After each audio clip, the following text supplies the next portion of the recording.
To order, if staff would please call roll. Senator Guru, Here.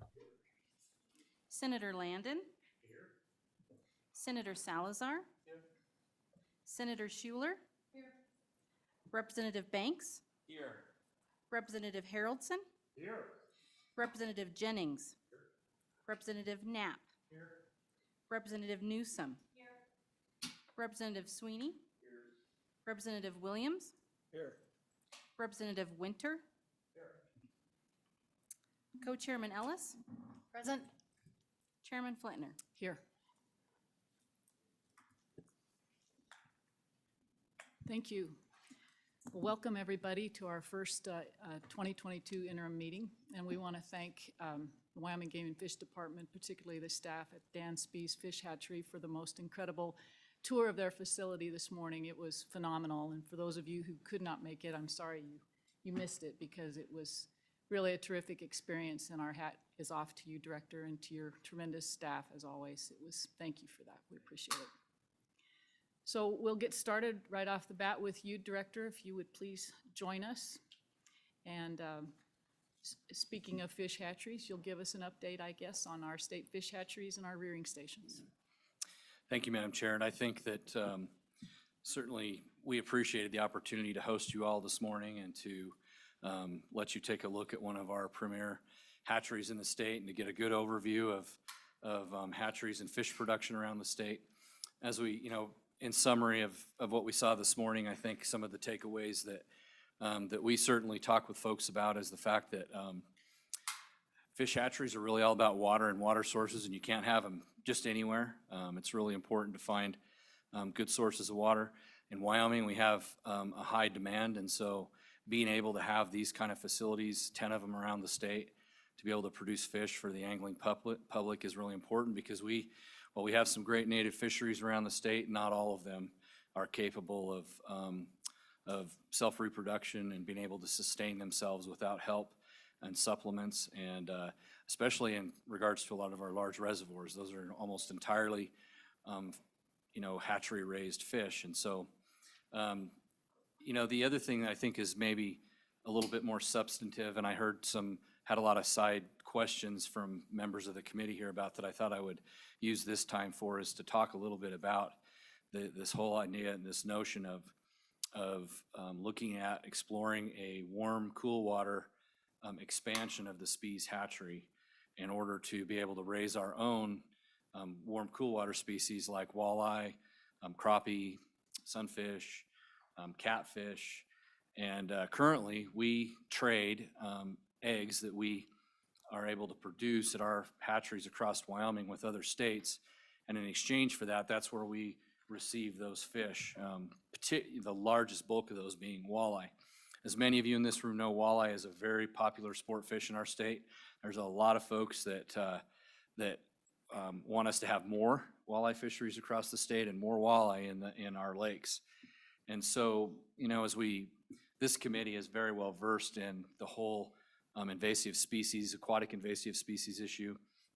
As you all know, we are very concerned about, there's many different, when we say aquatic invasive species, there's a lot of different species that we don't want here, but there are two that we've focused most of our time on with you that are the zebra and quagga mussel, which Wyoming continues to be completely free of. And as we look to the future and we think about other ways, other than the efforts that we've already taken on to prevent those species from coming into our state, one of the things, one of our new threats that I think that we're looking at addressing is bringing those species in when we import fish from out of state. These fish that we trade for I'll take walleye as an example, come from North Dakota. And there's a rigorous set of testing. We get to pick who we contract with to receive these fish, and so we have the opportunity to be very careful, but that we cannot eliminate the threat as long as we are continuing to import fish into our state. So we asked the Spee's hatchery, where y'all were this morning here, a couple of years ago, to start experimenting with it. Could we, even with the water source, the water chemical makeup that we have out here west of town, Do we have the facility that we could even think about raising our own walleye? They're in the middle of that test now, but they've basically found that they think we can. We've approached our commission with the idea of investing some resources now into doing some additional study on what it would take to construct a facility on our existing at our existing hatchery. So not a new piece of land, just an expansion of what we already have to try to address the need that we have in Wyoming for these warm and cool water species. The commission has approved the department moving forward with evaluating that even further, taking it to the next step.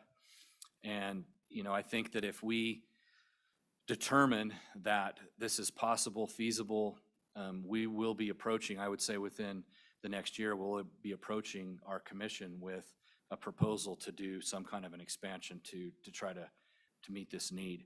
A lot of people have asked me costs, and that's what we're looking at right now. If we know that if we go build a brand new facility, we go find a new source of water, we acquire new land, we construct everything from the ground up, we're looking at probably in excess of $25 to $30 million. This expansion, we know, we don't have a good cost estimate, but we know that it's significantly less. Again, because you don't have to find a new water source, and they're not easy to find the right water source for a hatchery. And we already have existing facilities, as you guys saw this morning. So I don't have good details on that cost, but right now the commission is interested in being able to use their discretionary funds to be able to invest in that if that's the way that we go. Again, the commission has not made a final decision on that. We haven't even made a final proposal on moving forward with the expansion, but that's certainly, we've laid the groundwork for that to happen if everything pans out and we believe that we can make it work. So, Madam Chair, there was a lot of information covered this morning, and I certainly am glad to provide additional information from that this morning, but I thought I'd answer any questions that you had or go into any more depth that you might want. Okay. Committee questions for the director? If you used that, the facility right there at the end where you had said you no longer use that, that could conceivably be the location where you would put that. So if you put it there, any idea what your costs might be having it placed right there within this facility? It would require the construction of a new building. It would require some additional plumbing, underground plumbing and that kind of stuff, and a little bit of redesign with the hatchery. But we're probably looking in the somewhere $8 to $10 million range is what we guess. But that's part of the work that we're asking folks to do now for us, is to give us a better idea of what that looks like before we ask the commission to move forward. Committee? Representative Sweeney. Thank you, Madam Chairman.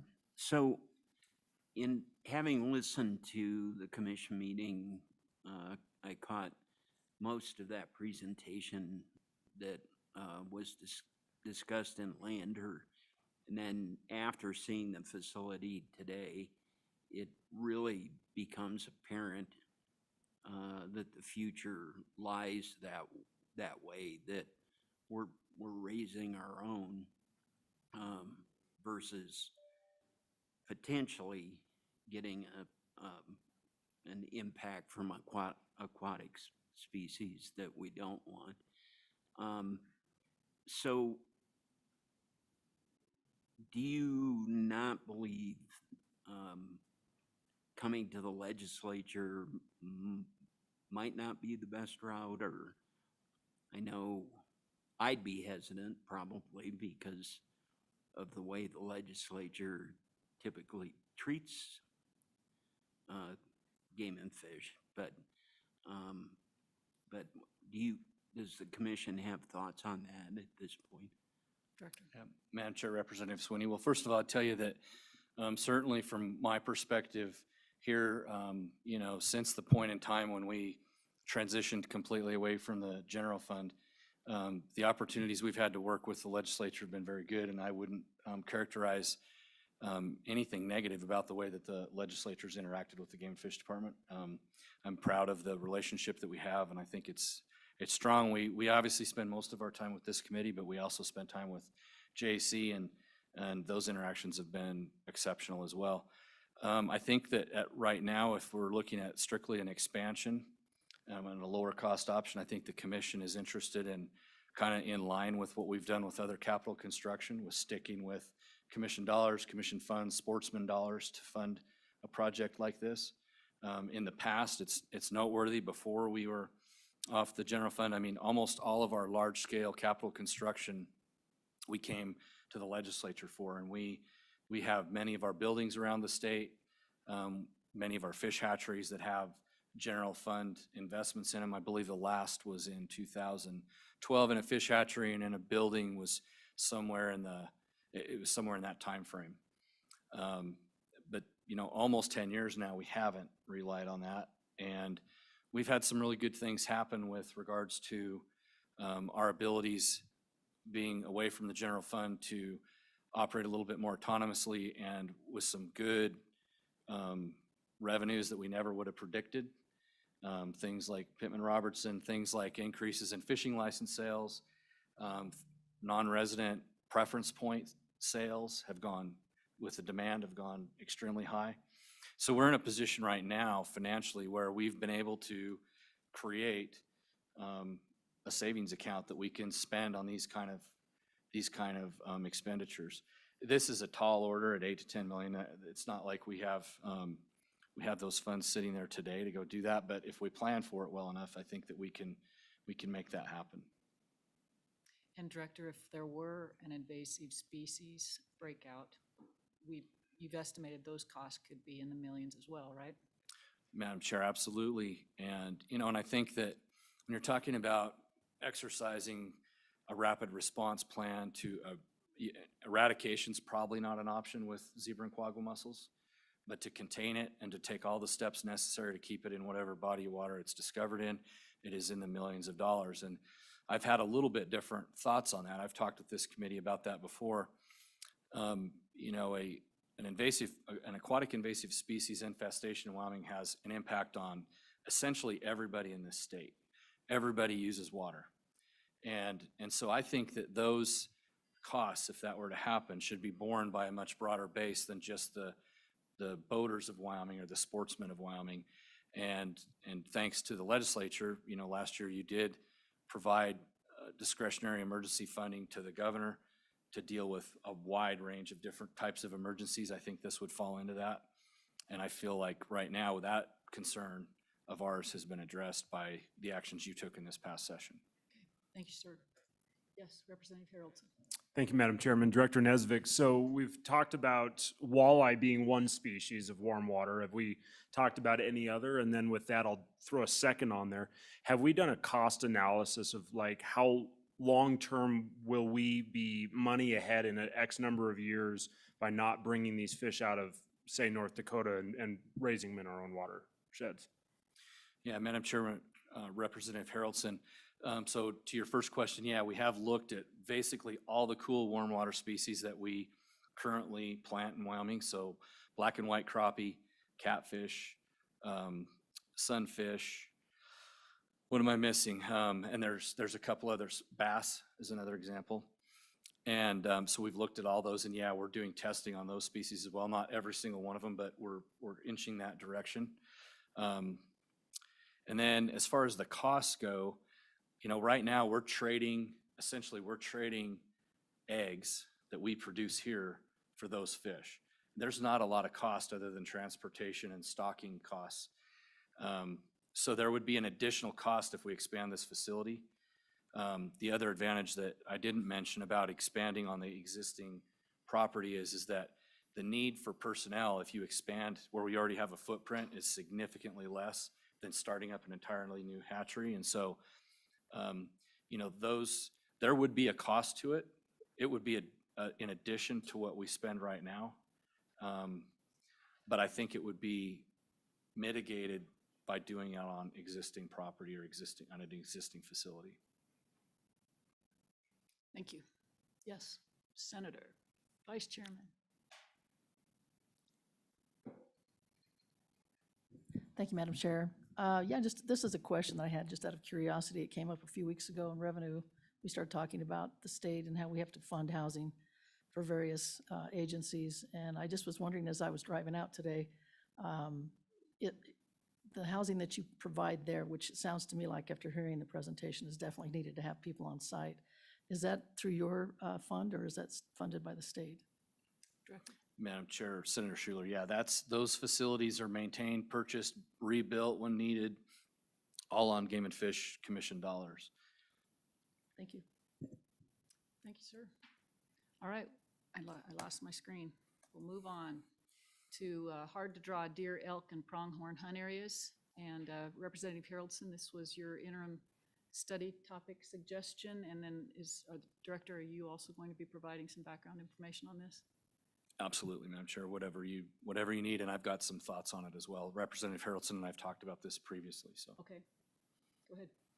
Thank you, Madam Chairman. So I guess I'll just start by telling a story, and maybe some of you guys have already heard the story, but 15 years went from the last time my father drew an Area 7 Type 1 tag to the next time he drew an Area 7 Type 1 tag. And the reality is none of us are guaranteed a tag draw. That's not what I'm asking for here, and that's not what I'm saying. But whenever you're 65 years old and you're seeing your tag years disappearing, you start wondering when you're going to grab that next tag. Let's bounce to the other side. I got a buddy of mine that drew 6 years in a row for the same area, from when he was 27 to 33. Lucky guy. None of us like him anymore, if we're being very honest. But where I'm at right now is these hard to draw areas of deer, elk, and antelope are all on a lottery basis. And he obviously should have gone to Vegas and my dad should not, because he just didn't have the luck those years. But for someone who is sitting there going, okay, I'm 65, if I wait 15 more years, the area that my dad hunted for most of his entire life, he'll never be able to hunt a bull in again, maybe short of like wheelchair-bound hunters or a very short trip into the woods. And what I don't want to see happen is that. And I've got that as one. I have another individual in my community who is 13 years. The year he did draw, he had an accident. He got bucked off a horse and was sitting in his living room for his entire hunting season that year, and obviously couldn't use that tag that he had waited 13 years for.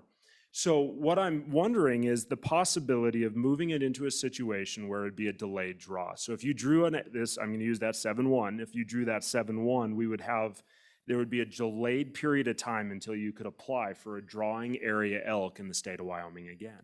And so what it would become is you would give yourself an opportunity to take an area like 7-1 that's 1,250 tags with over 4,000 draw, and we could slide that to maybe something a little more reasonable.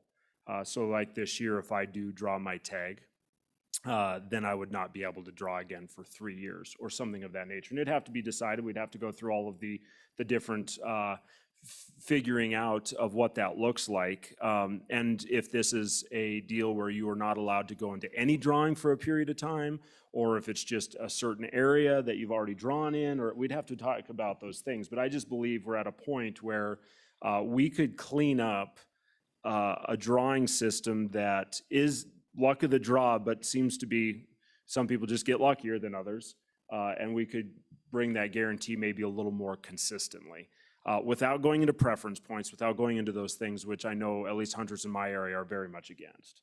And so this is a conversation that Director Nesvik and I have had, that this is definitely viable, but we need to hear from all parties involved and just see what's the best answer. I don't think any one of us knows the perfect situation, but I believe together we can find that. And that's kind of my heart behind this. Okay. Thank you. Director? Well, thank you for those remarks, Representative Haroldson. So the sentiments that you discussed, have been, they're palpable across our entire state. I hear that on a regular basis from hunters, and it's a real issue, there's no doubt. One of the things that the Wildlife Task Force will be tackling before it's done is this issue. And there's a lot of different ideas on how it's solved. One of the ideas that I know has some support and some interest from hunters is exactly what you talked about. Looking at those areas that are hard to draw, defining them in some way, 20% drawing odds, 25, whatever that might be, and that After you draw one of those, then you can't apply for any other hard to draw area for 3, 5, whatever modeling would tell us would give most folks a reasonable predictability to draw on a more regular basis, rather than the situation you pointed to, where somebody draws multiple times and another person has to wait for 20 years or something. So I think the waiting period idea is one that has merit. I think it's got some support. There certainly is a significant number of folks too that like the preference point system or the bonus point system. You know, I will tell you that system was put in place for deer, elk, and antelope for non-residents many, many years ago. And now there's a lot of folks that feel like there's this thing called point creep, where it's not meeting its intended initial intent, which was to provide predictability to hunters, so that longer you buy points, you know, you're gonna increase your odds of being able to draw that. Every year that goes by, your odds are gonna get better because you've bought points. And that system, in a lot of cases for non-residents, is not working anymore very well. And so, you know, I think that's the argument against resident preference points. So, but there's still folks that are supportive of that too. So I think this thing will play out. I think Madam Chair is going to get to know a whole lot more about it than she probably wants to know about it. But I think that this is going to be a discussion within the next 2 to 3 meetings. We just haven't gotten to it yet. So, Committee, questions?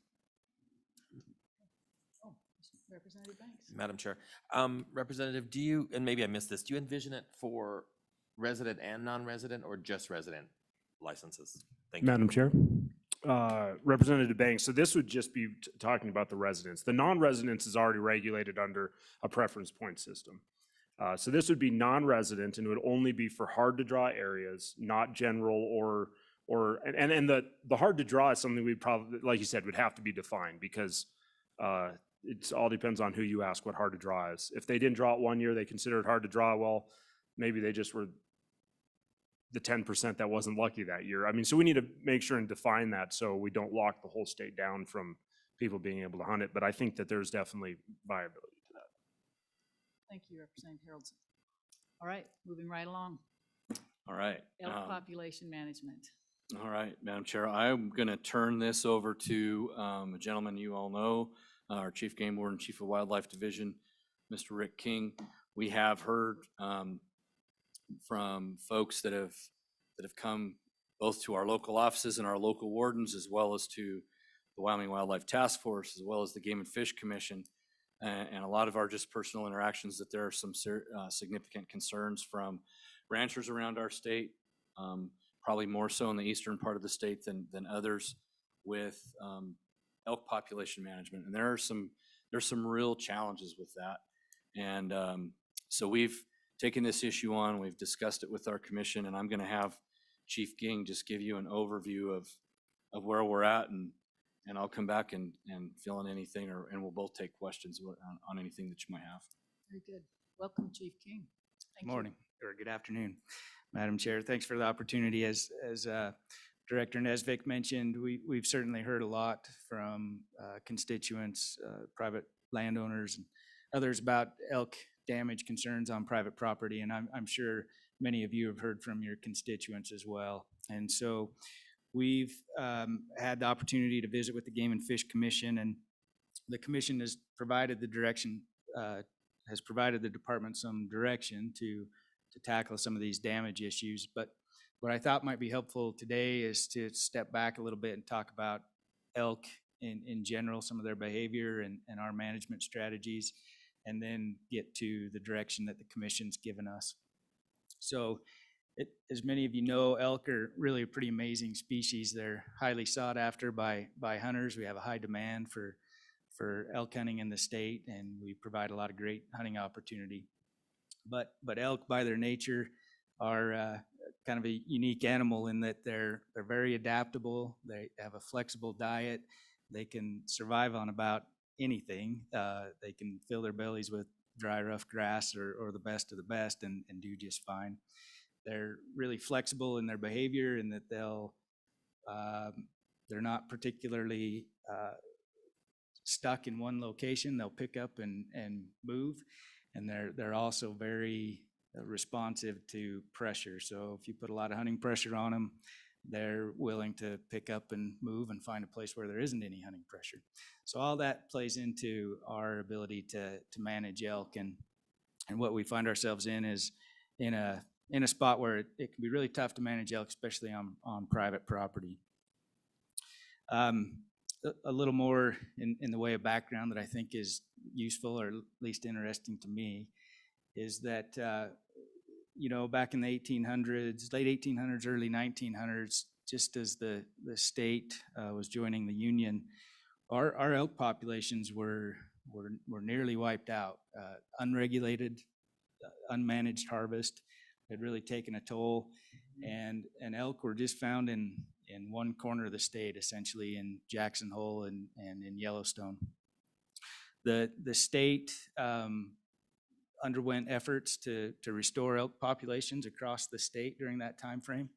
And at the same time, the Wyoming legislature was working closely to craft and develop a control, an adequate system to regulate Wyoming's wildlife. And the legislature at the time was very thoughtful, but you're still very, very thoughtful. But at the time, they did a remarkable job of thinking through issues. And when it comes to elk, as they crafted the legislation that created the Wyoming Game and Fish Commission, they gave the commission tools to manage and restore elk populations, but they also put in place some mechanisms for the department or the commission to address elk damage, because it turns out elk have a long history of causing damage. They're not afraid to find easy food sources, and that's often on private property. And the legislature in the past recognized the importance of private property, but also the need for the commission to be able to have some flexibility in addressing elk as they created trouble on private property. So fast forward to today's current situation, we find that elk are widely distributed across the state. We see elk at the highest elevations, and we see them in the lowest and driest parts of the state as well. And what we've really seen is, along with an increase in the overall number of elk, we see a distribution change in elk, in that we have a lot of elk on private property. Again, private property provides some wonderful habitat. It's often a place where there's less hunting pressure, and elk are just remarkable. They're not afraid to pick up and move and go find a place where the grass is green and the hunting pressure is light, and they do quite well there. So our department efforts, we have a variety of tools that we've implemented to manage elk. Of course, number one being our hunting season structure. And we've taken very liberal approach to our hunting seasons in trying to provide long seasons, abundant licenses, and we've tried to get very creative in our hunting season structure to address elk numbers. We also have an Access Yes program that's been in place for a long time. And that program's been really successful in some localized spots and addressing elk damage concerns. And we will continue to use that program, and the legislature's actually helped us in that regard as well. In recent years, we've seen an increase in the conservation stamp fee, which you all passed, and has provided more money for Access Yes. We have a active damage program. We provide fencing materials to keep elk out of stored crops. We haze elk, we try to move them, and then ultimately we have a damage payment program, again, contemplated by past legislatures that have provided a means for the department to pay private property owners when elk cause damage to their stored crops or growing crops or fences. So again, our current challenges revolve around this distribution of elk and private property damage concerns. And the commission at our, I think it was January or our March meeting, the commission directed us to go back and look at a couple of tools we have currently in place and see if there's a way that we can improve those to better address our elk management challenges. So one of the first things the commission directed us to do was to look at our current damage regulation and see if there's some changes we can make there to better compensate private landowners when they have an excessive number of elk on their place. So we're currently working on that. The second thing that the commission directed us to do was to look at modifying our depredation season regulation. So we currently have in addition to our normal hunting seasons, we have a depredation regulation that allows the chief game warden and the commission to set some very specific seasons in very specific areas to address elk numbers. And we have not used that tool very often in the last 20 years, primarily because the way it's written is a little cumbersome and it's a significant workload. It really needs to be updated to make it easier for us to implement. So the commission's directed us to take a look at that. We have that work ongoing right now.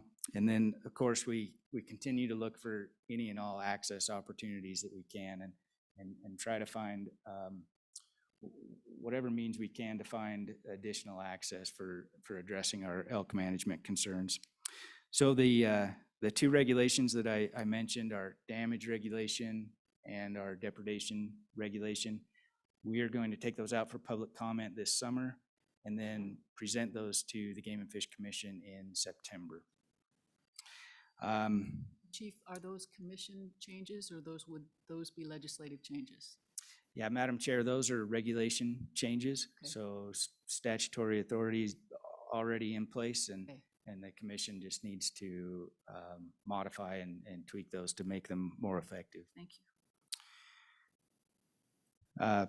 In summary, I really look forward to implementing these changes that the commission's directed us to take a look at, and certainly would welcome any questions or thoughts that you all might have for us. Okay, committee, questions for Chief King? Yes, sir.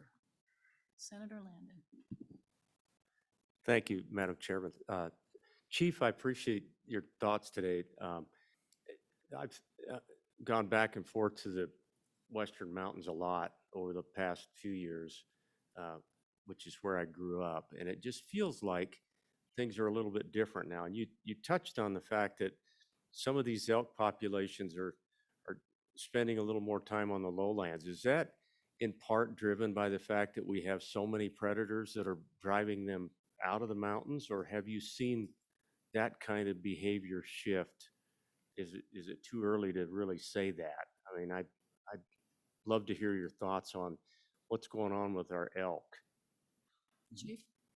Yeah, Madam Chair.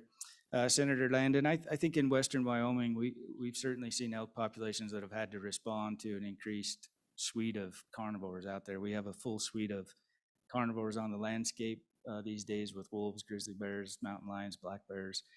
I think they're starting to find an equilibrium in some places with those predators, and we've had to adjust harvest accordingly. So our paradox is that we're trying to maintain a healthy, robust public land hunting opportunity. At the same time, we have elk that are very susceptible to or responsive to pressure, whether it's hunting pressure or predators, et cetera, and finding refuge on private land property or private parcels. And so that distribution of elk is really the challenge that we face. I would just add to that too, if I may, Madam Chair. So, most of the concerns that we've heard recently with regards to, too many elk have been in eastern Wyoming, where we have a much more predominant land ownership pattern that's private. And so certainly it's quite different. That's not to say we don't have places in western Wyoming where there's elk damage, because there are, but it's more prevalent in eastern Wyoming. Did you have a follow-up? Yes, sir. So really appreciate that, gentlemen. Just to throw out to the committee, I had a really good friend who was one of the old timers over in the Pinedale area, a good friend of Mr. McGagna's, I bet, because that's a ranch that's been honored by his group and others. And he told us, he came in before the turn of the century over there, and he said, and this goes to the chief, those elk really weren't mountain animals back in the early days of our state, which I didn't know, but he said they were down on the sagebrush flats is where a lot of the elk population, and I've just often wondered because of, you know, the numbers of predators, et cetera, if those elk populations were reverting back to some of the good old days and going way out on the flats, which is where, you know, they might run into more private land. But I just thought that was interesting when he said that. And Director, one of the conversations we've had with the task force is absentee landowners in creating sanctuary for large elk populations. Has the commission had any discussions on how we try to generate some interest in those people who don't have, you know, Wyoming's best interest, so to speak, at heart, in trying to work with us to, you know, to allow people in on them to hunt and knock back some of those numbers? Yeah, Madam Chair, the commission and the department and a lot of different stakeholders, including Mr. McGagan and I, have had a lot of discussions about this. And, you know, there's some cases where we've made some progress and we've had some success. And oftentimes when we have had some access on some of those places where they typically don't allow any access, we've made progress, and we've gotten, you know, we've made reductions to elk populations, but we still have places, and it's not all about non-traditional landowners, but it's a significant problem for some cattle ranchers. There's a perfect example of a gentleman I'm thinking of right now who's completely surrounded. He has a large cattle operation, still makes his business on cattle, and on all sides he has non-traditional landowners who don't make their living off of cattle, and they don't necessarily like to have a lot of people come on and harvest elk. And so that particular landowner, he'll allow all the access that anybody wants to have. But if those elk aren't there at the right time, or as Chief King pointed out, when they respond to pressure and they run back to the place where they know they won't have any, those are the kind of extremely difficult challenges that we have in front of us. And, you know, you have to respect private property rights, but you also have to try to deal with, we're charged with managing the wildlife. And I don't have a solution for you in those really extreme cases like that. But, you know, I think that we've had a significant amount of discussion and explored, I think, the options that are currently available to us. And, you know, the only options that we ever come up with that broach those most extreme problems are somehow are going to be an infringement on private property rights. And so it's a real loggerhead between those two conflicting issues. Yeah, it is. We live it. Yes, Representative. Thank you, Madam Chairman. Just a clarification for the committee. So it's my area, we're talking about a lot of it.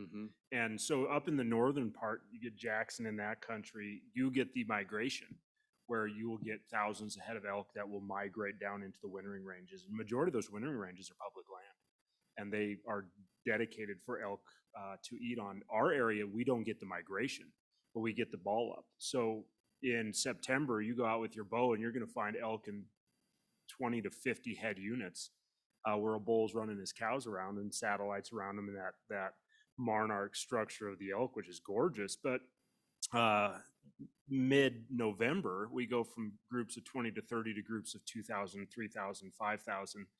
And let's just say that 5,000 elk decide to land on your ranch and spend the winter. And it's January 25th, and you can't put a hunter on there, and you just are stuck with 5,000 mowers on your land. And it's, I mean, it is devastating to our ranchers because they're kind of stuck. And so that's a big part of it as well. The hunting pressure will dictate where they usually land, yes. But I think a lot of times if you don't do a lot of elk hunting, you don't realize the volume and the quantity of animals you're dealing with. We're talking a herd much larger than you'd ever run of cattle on a ranch, because they just can't handle it. And it's interesting, if you ever hunt late season, you know where the elk are, because there's no grass left. It's gone. And so that's our area, because we don't get that migration. They just will mill ranch to ranch throughout the winter because we just don't get enough snow to push them off the highland. So we're more of that arid plain look. So Yes, Senator Landon. I appreciate the representative and his thoughts. Can you remind me, Director, what's the relationship in terms of damages with respect to those who don't allow access? Yeah, Madam Chair, Senator Landon, the short answer is that you're not allowed to receive a damage payment if you don't allow access, and access to a level that would provide an opportunity to harvest the annual recruitment. So if you have 100 elk and they have 30 calves per 100 cows, you have to allow enough access to be able to harvest that reproduction each year, or you can't qualify for damage. Thank you. Just one question too, Director. What do you pay annually in damages? So for all, it definitely is variable. Chief King's I'm gonna phone a friend and he's gonna have a number. But it does vary greatly, and I'll turn it over to you. Madam Chair, so for fiscal year 21 for elk, we had 40 damage claims and we paid $358,000. It's a little higher than the 10-year average, but really for elk, we've been paying somewhere between 30 and 40 damage claims and between 150 up to $350,000 annually for elk damage. And Chief, are most of your damage claims from deer, or where's your biggest payout? Yeah, Madam Chair, thanks for the clarification. So those numbers I gave you are just specifically for elk. Okay. And right now, elk are about a third of the total of our damage payments, so they're a big chunk of it. Thank you. Committee, further questions? Okay, thank you, gentlemen. Appreciate it. At this point, we will open it up for public comment on any of these topics, and just to get an understanding of who might be interested. Show of hands if you'd like to speak. Okay, Mr. McGagna, come on up.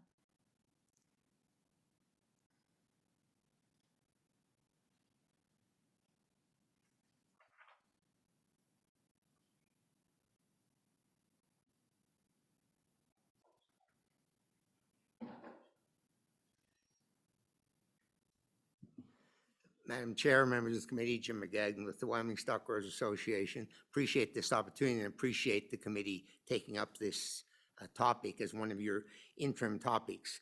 We've been working very closely with the Wyoming Game and Fish on this recently in particular. We sort of, not at our request, but came to be designated within the ag community as who to go to if you have elk problems. And as a result, I've probably fielded 15 to 20 calls or received some information from various landowners across the state, primarily in the northeastern and southeastern part of the state, but in some others as well, with regard to the problems they were having with the elk populations. And two things that I would make a point of. One, the director and the chief referenced some of the various authorities they have today, statutory authorities to deal with this problem.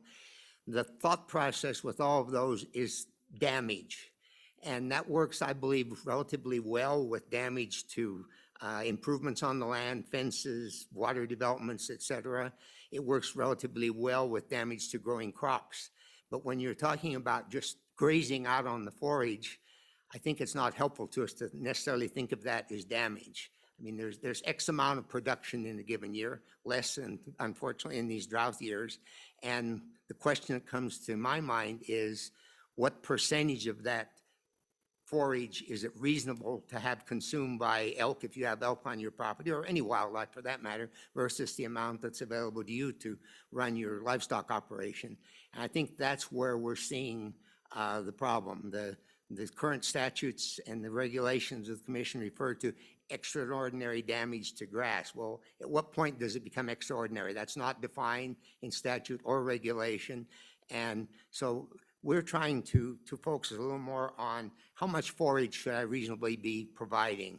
And I see some comparisons actually with where we are with elk in the state today with where we are with wild horses, where if we were within the management objectives that the commission has established, Some of these tools that we're talking about and the director spoke of would probably work very effectively to keep us within those parameters.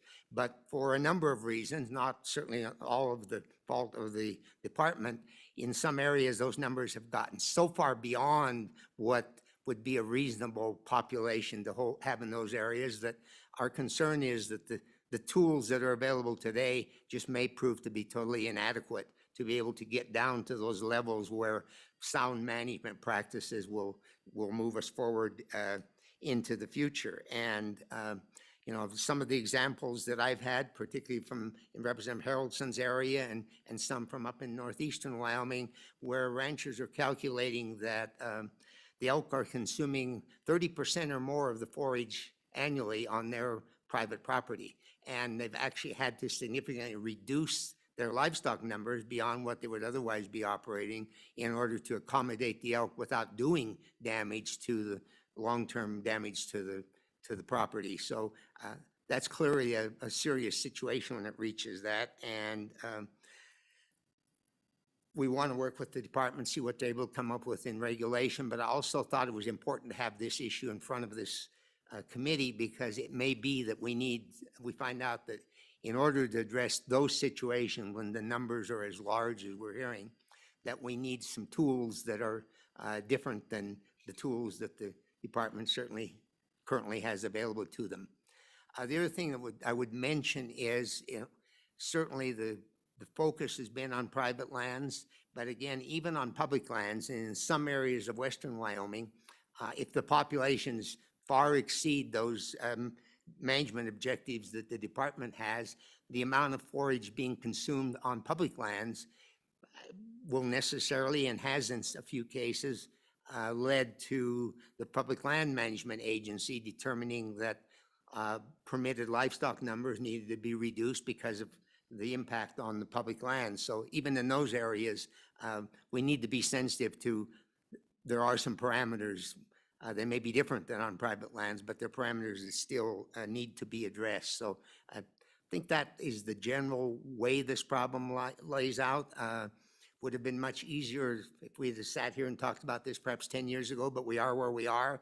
And so I think we need to make sure that we can have the tools to get back to numbers that then the department, working with the private landowners and others, can manage within those management objectives. One other point I would mention in conclusion, the question was asked and the director referenced landowners who perhaps don't allow public access. They don't get damage payments in response to Senator Landon's question, but many of those are landowners who don't need damage payments. They hold those lands for other reasons. They keep some livestock on the land because there are other motivations to do that in our tax system and that, but they're not necessarily looking to control the elk. In fact, they love the number of the elk that are on there, and elk being intelligent animals know when hunting season comes, where do we go for safety? We go onto those ranches. So certainly we're willing to sit down, work with the department, and work with that group of landowners to try and find some way that we can help them to understand that for their sake and for the sake of their neighbors, that we need to allow some reasonable amount of access in some manner or the other, whether it's allowing them to designate who gets the access or some permits for multiple takes, but that some animals will have to be removed even off the lands of those landowners that don't particularly want to just open their lands up to general hunter access. So with that, Madam Chair, I'd be happy to take any questions or continue working with the department, the commission, and perhaps be coming back to you if we see that there's some ways in which we need help from this committee. Okay, thank you. Yes, Madam Chairman. Thank you, Madam Co-Chair. I didn't want to ask any questions, but you brought it up, the ag exemption or the ag land status. I mean, is there a nexus between making that a qualifying condition to maintain your ag exemption status with access for hunters? I don't want to go down the path of looking at our revenue statutes, but since you brought it up, I thought I'd ask if that was in your thinking. Mr. McGagnon. Madam Chair and Chairman, I was actually thinking of you as I said that, because you and I've had that discussion before. And, you know, that certainly is an issue, and we've looked at some ways to deal with it. that's a difficult issue, perhaps just as difficult as this one.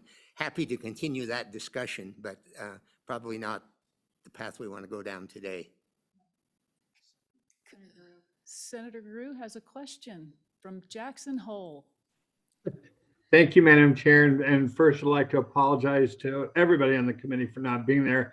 I wish I could be, and as soon as my doctor allows me to, I will be with you. But a quick question for Mr. McGagnon, or maybe Mr. King, either one. I heard testimony, $358,000 for elk damage paid off to private ranchers, and the question is, from the rancher's point of view, from the stock grower's point of view, how's that working? Is that enough? Is that addressing the problem? Doesn't sound like it maybe quite is. And the other second half to that question is there another state? Is there another regulation? Is there something else we could be looking towards to say, hey, boy, in X state, they're doing it right. They've got a different formula and it's working. And like I say, whether it's from the Game and Fish's standpoint or Mr. McGagnon from the stock grower standpoint, do you have anything to point to on that? Mr. Thank you, McGagnon. Madam Chair. Madam Chair and Senator Giroux, I certainly can't answer the second part. I've not looked carefully at what other states have. I think that's something that we need to do, both on our part as the ranching community and on the part of the Game and Fish, to see what may be out there. Because enviably, Wyoming has one of the largest elk populations. We may also have the largest problems to go with it. But for most of the ranchers that I visit with, the current damage system for physical damage to improvements, as I mentioned earlier, they're satisfied with it. Once in a while I hear, well, I didn't get as much. And we all know that when a good-sized group of elk decides to go through my fence, they don't just make a hole in the fence. They take down a half a mile of fence with them when they do that. And so is it always adequate to fully compensate for that? I'm not certain, but in general, at least the principles there for damage, I think, are working relatively well. It's this just forage consumption part that I don't think, in answer to the senator's question, that the current process as it's being administered is meeting that. And I've asked people in Game and Fish for many years, what is, quote, extraordinary damage to grass? And it doesn't even say just to grass, to one scientific definition of grass, that I'm not sure that even covers the damage that might be done, for example, to salt sage in the middle of the Red Desert or something like that. It's very narrowly defined and not well defined, and that's where we may be needing some assistance. Right. And Mr. McGagnon, when you talk about management objectives, and Director, this would go to you too. I know from my standpoint as a private landowner, we've been watching this slowly increasing creep of elk numbers on, say, our mountain property. And we never put in for damages on fences. We just bear that cost. But we have noticed over the course of the last decade in particular that we are taking a lot of non-use on one particular pasture that we would use to when we go up the mountain and then when we come off in the fall. And I think that when you talk about damages, Senator Guru, you've got fencing damages, but then you've got grass loss, forage loss. And so, for instance, in eastern Wyoming, we're talking probably hundreds of thousands of dollars in grass and forage loss. But back to management objectives, as we noticed this as private landowners, I'm assuming you all noticed it too. And what would be management objectives on these elk, and what's it going to take to try to get back to the numbers that you think the range can sustain? Or is that too big of a question? That's a question for you, Mr. Director, I presume. Well, I actually, that's why I stayed up here, because I need to keep him in arm's length. You know, the current process, so the commission approves every herd unit management objective, and that's done through, it's informed by science and what, you know, kind of fundamentally what the habitat will support, and it includes all land ownership patterns. But it has a public component to the process as well, and the public component is very important in areas where it's private land. the landowners have a lot of say in what those objectives are. So I don't necessarily know that you would hear a lot of landowners complain that the objective is set wrong. I think that what you'd hear them complain about is that now it's set and we're not meeting it. And that doesn't work everywhere, because in some places we don't collect enough data on private land to be able to have a numerical objective. It's strictly based on a landowner satisfaction and a hunter satisfaction kind of a scale. But at the end of the day, my point is that everybody gets a seat at the table to set those objectives. And I think the biggest complaint is that we're not meeting those objectives, and for all those reasons that we've talked about here for the last several minutes. Okay, and the drought, of course, also contributes to this conversation as well, right? Yeah, I've been down this trail before, and it's directly correlated when you do have drought. It's just tough, as you're well aware, Madam Chair. It makes things a lot harder to make ends meet and make a business work when you have a change like drought. Madam Chair, just one more point, if I might bring it to your attention. You know, the way that we typically graze livestock on our ranches has changed dramatically over the last 30 years or more. Where it used to be you turn them out on a large area and they spend the season and you gather them up.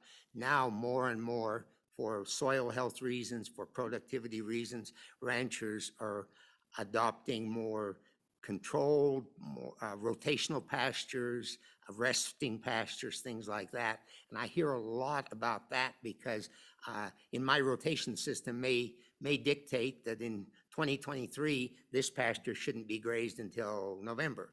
But if I've got this huge elk population out there, that pasture is going to get grazed from the time that it greens up in the spring, and I don't have that flexibility. So I hear ranchers saying, I graze a certain pasture first every year, because if I don't graze it then, I won't have an opportunity to graze it because of the elk population. So there's some even deeper impacts there on the health of the resource that are perhaps not easy to measure, but they certainly need to be considered. Well, thank you, Mr. McGagna. And by the way, committee, the Wyoming Stock Growers Association celebrates its 150th anniversary in 2022. So we hope you have a wonderful celebration, which will be the first part of June, I believe. You've got things going on in Cheyenne, is that It right? will be June 8th through the 11th. We've got a rodeo, a parade, a number of things, and would certainly welcome any of you who are able to join us for any part of that.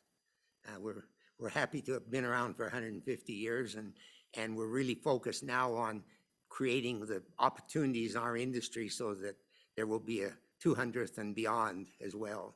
Very good. Thank you. You, sir. Appreciate it. Thank you, Director Nesvik. All right, you guys, do we need to take a break, or are we ready to keep rolling?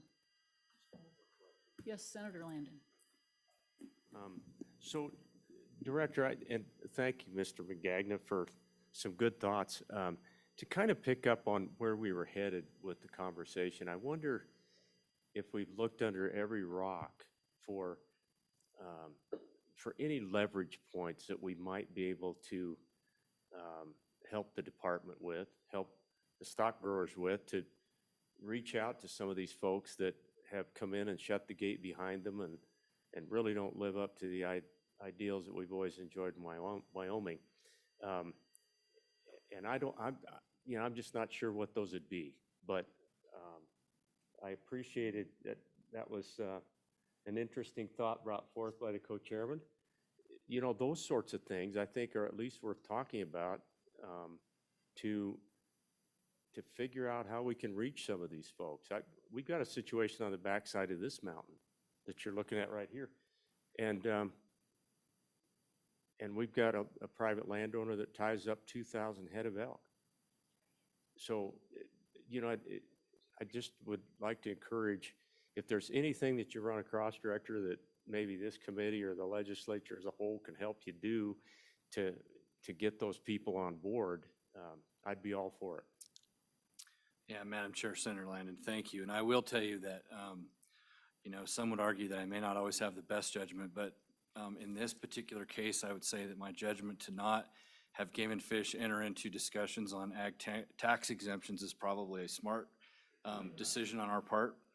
But your point is very valid, and I will tell you this, you know, there's we rely very heavily on our field personnel around the state to develop relationships locally with landowners and all stakeholders, all constituents. And I have personal experience with it myself of reaching out to some of these non-traditional landowners. And I'll just tell you, with some of them, it's very difficult to even have a conversation. And even if you can, it's very difficult to get through. And I'm not saying that's all of them, but there certainly is. One of the chairman's neighbors is a great example. But, you're just not going to get, with some folks, you're probably not going to get there. And, maybe it does take some really creative thinking outside of our sphere, that could maybe help with some of this. So thank you.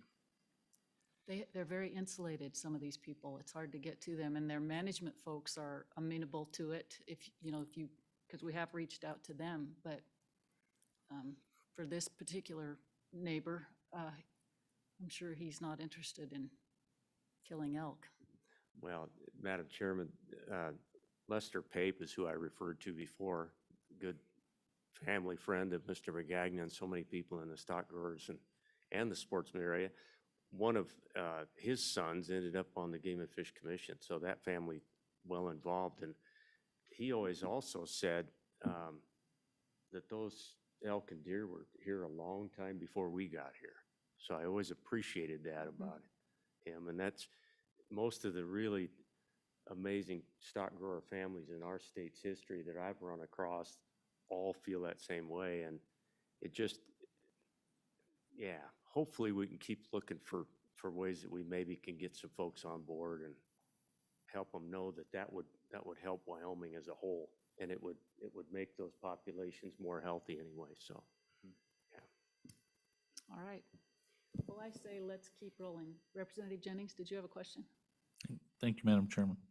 So, Director, so as I've listened to this conversation, I find something kind of interesting in this that I'd kind of like you to comment a little bit on. So we have more predators out there, we have more hunters, more hunter availability, and yet it seems like our conversation is circled up more around landowners. So you guys are tasked with taking care of these or managing wildlife. And I understand drought is involved, land changes, and the elk habits change. So what about the department? What are you seeing what's your major thing that you can do or that you have looking at your data, because we have a lot of people gathering data across this state? Is there a plan in you guys' mind that would already touch that doesn't say we go out here and go after the landowners only? You have some other ideas there? Yeah, Madam Chair, Representative Jennings. So, we did have a lot of discussion about private landowners, but I certainly didn't want any of my comments to in any way insinuate that we're blaming private landowners for this problem, because it's a shared problem, and there's certainly the department owns part of it as well as other folks that have an interest in this.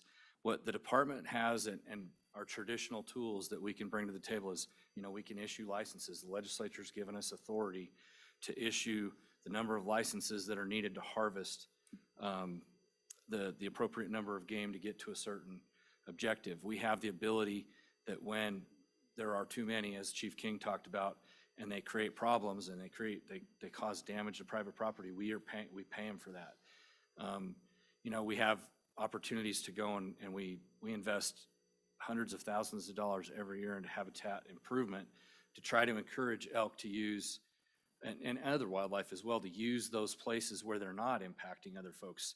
We've invested in many private lands around the state where the commission owns them so that they can create habitat conditions there and have the elk go there all winter long instead of on private lands. There's multiple examples of that across the state. Those are all things that have been done in the past. The things that we're looking at for the future are there new ways to go, and we're talking about all kinds of out-of-the-box ideas with moving away from some of the traditional times of the year that we've harvested elk. Right now that's the other thing the department does, is provide a season. We typically try to stay away from those times of the year when elk have, or any wildlife have their young of the year at their site and they're dependent. But, you know, we've had discussions about, do we need to look at that? Do we need to go look at things that may not have been in the past very palatable? So, again, just want to reiterate, in no way was I trying to insinuate that the department is trying to in any way acquiesce our responsibility here, because at the end of the day, we do have the responsibility to manage all of the state's wildlife, and we're proud of that, and we'll take that on. Thank you, Director. Oh, Well, did you have a follow-up? Thank you, Madam Chairman. So I wasn't saying that, that you were going after landowners. I was saying it seemed like the discussion was migrating to there. And I hate to see that as being our main topic, because that's only a part of the issue. And I appreciate the ideas that you gave there. And don't say you're going to transfer grizzly bears to the bighorns to try to solve our problem. Out of the box, that's what I tell Jim. Yeah, exactly. All right, since you're the man in the hot seat, do you need a break? Otherwise. No, I'm good. Madam Okay, Chair. all right, well, let's keep rolling. Let's go on to Wyoming Wildlife Task Force. And would you like to update committee on our work? I would absolutely love to, and I would quickly, if I could ask a question, is Joe Schaefer online yet? He's not, okay. And we're way ahead of our schedule, so if we need to. And I asked him to be on it too, so he should be on any minute. Okay.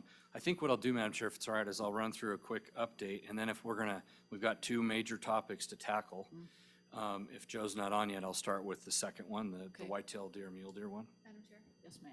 Madam Chair, just as a little filler, before we leave the last topic, I will say on the Revenue Committee, we had this conversation about ag land because I find it fascinating. I might be off a little bit, but half of Wyoming is, as you know, managed by some federal agency, BLM, Forest Service, Park Service, something like that. Of the remaining half, I've asked how much of it is taxable private property. And it's something like, or how much of the private land that's taxable is classified as ag, and it's something like 94%. So, and I think there's something like 30,000 ag land designated tax accounts. So just wanted to give that fact out. So I don't think there's any, trying to beat up on landowners, but I do think that there are different activities being engaged on, some traditional farming and ranching opportunity, but then others who, moved in and want to shut it out. But I just wanted to throw it out. That's why we have to talk about landowners. And I don't think it's disparaging one way or another, but it's the reality. That's where all the land is. Oh, absolutely. And that conversation about what qualifies as ag land is one that's had for years. And we just passed through a whole bunch of country this morning on our way out to Dan Spee's that I bet you all qualifies as agricultural. Anyway, we digress. So Wildlife Task Force. All right, thank you, Madam Chair. I will provide a quick update of where we've been, and then two topics that have been recommended to the legislature for your consideration. So first of all, just to remind folks that Wildlife Task Force is 18 members. There are 4 members of the legislature, 2 Senate, 2 House, and then a broad, diverse group of constituents, folks from across the state who represent a lot of different interests. I serve on this task force as well as a voting member, and so what I do here today is I'm representing the Wyoming Game and Fish Department, but I will, as a member of the task force, also represent those discussions that they've had and the recommendations that they're bringing forward on their behalf. There haven't really been many cases of this yet with regards to specific recommendations where the department might not be in alignment with the recommendation, but if that happens, I will ensure that you know that, so that you know, as we do with anything else, impacts to the Wyoming Game and Fish Department is what my job is when I'm sitting in this chair, first and foremost. So the task force to this point has had a total of 5 different recommendations. Some of them were very early and were not necessarily they didn't require any kind of immediate legislative action. One of those is that early on the task force voted to recommend that the state do everything that it could to bring grizzly bear management back to the state. That certainly was part of what informed a strategy to move forward with a petition to the United States Fish and Wildlife Service to remove the greater Yellowstone ecosystem grizzly bear population from the endangered species list. Another recommendation early on is that in the discussions, the task force realized the importance of habitat work in Wyoming and the value that the Wyoming Natural Resource Trust brings, and they recommended providing additional funding to that trust. And this last legislative session, that was completed to the tune of $75 million.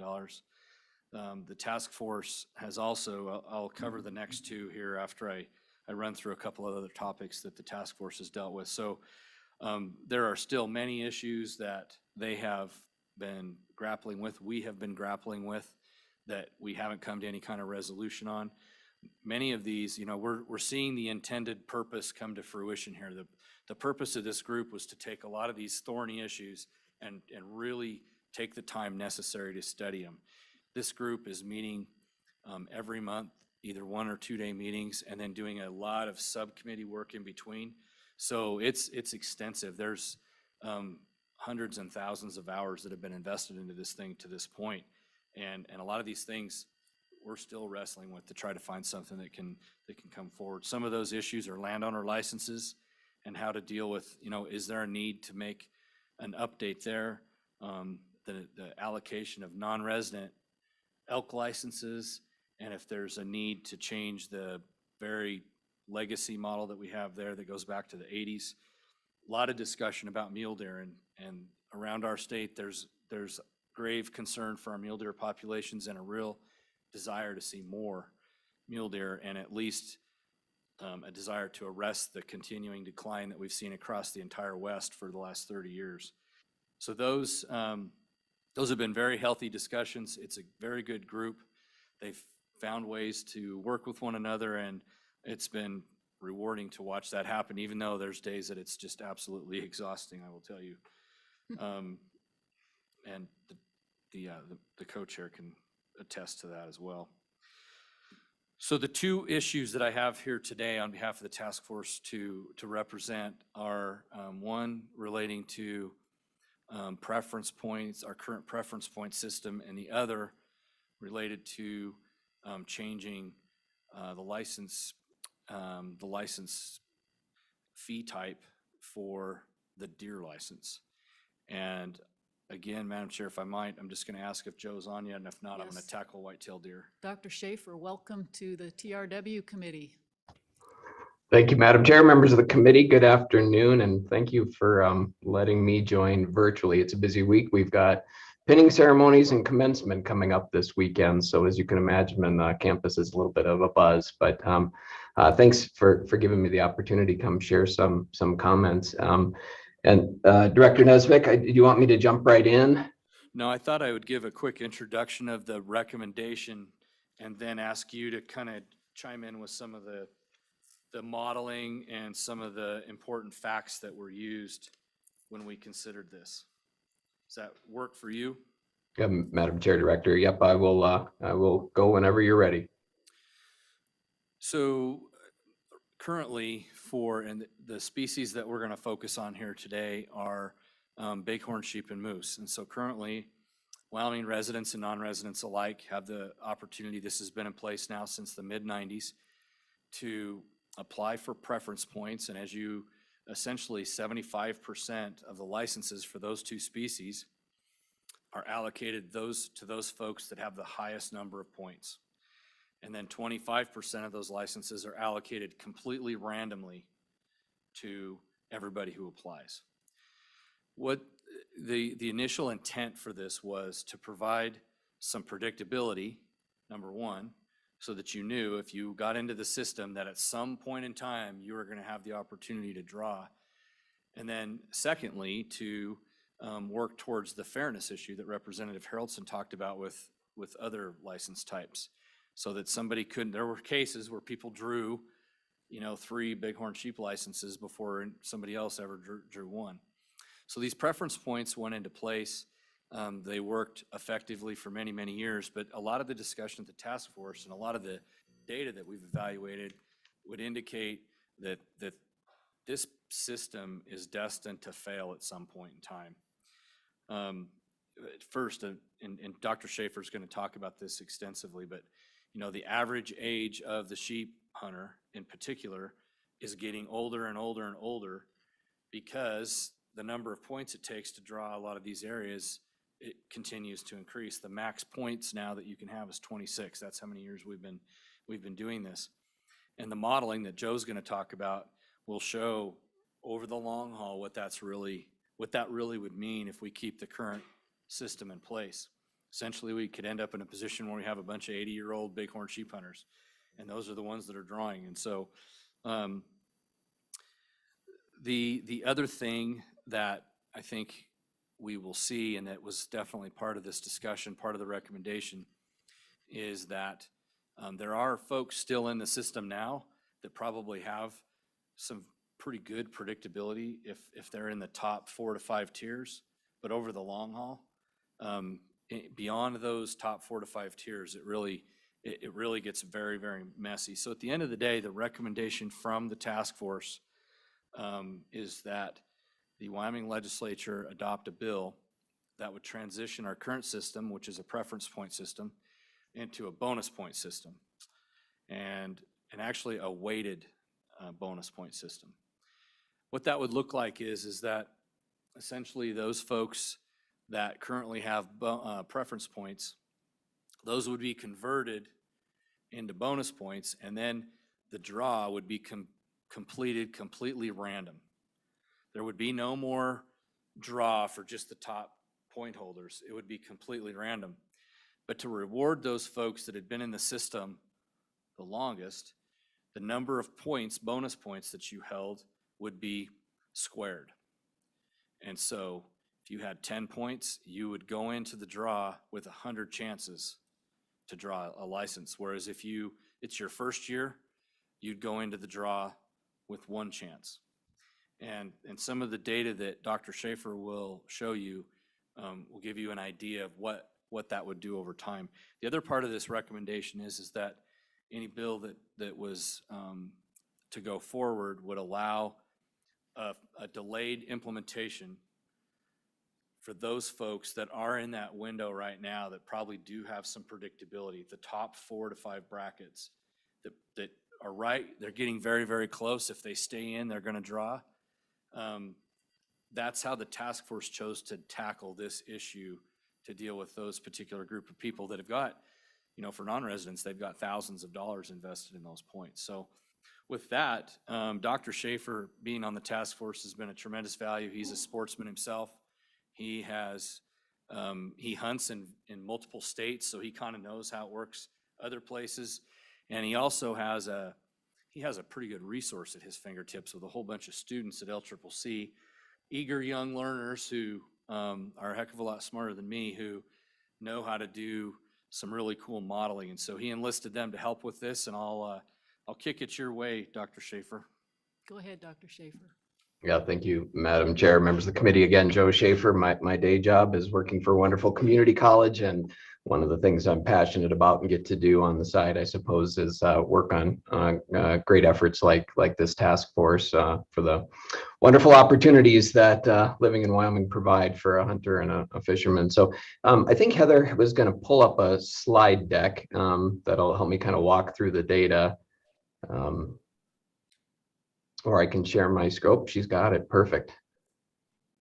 Wonderful. Well, Madam Chair, members of the committee, I'm going to hit on a few things that the director did as well, and kind of move through these. I think I've got about 12 or 13 slides that I want to just hit on, and I'm sure there'll be questions. So I probably should have named this not the big 5, even though that's what we were sort of focusing on when we tackled this. It really does only pertain to sheep and moose, and I'll touch on that in a second. So Heather, if you want to go ahead and go to the next slide for me.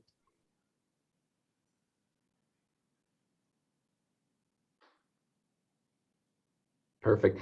I want to talk about 6 major considerations as we walk through here real quick. You've heard me testify to your committees before that we sometimes get confused between the issues of scarcity versus equity.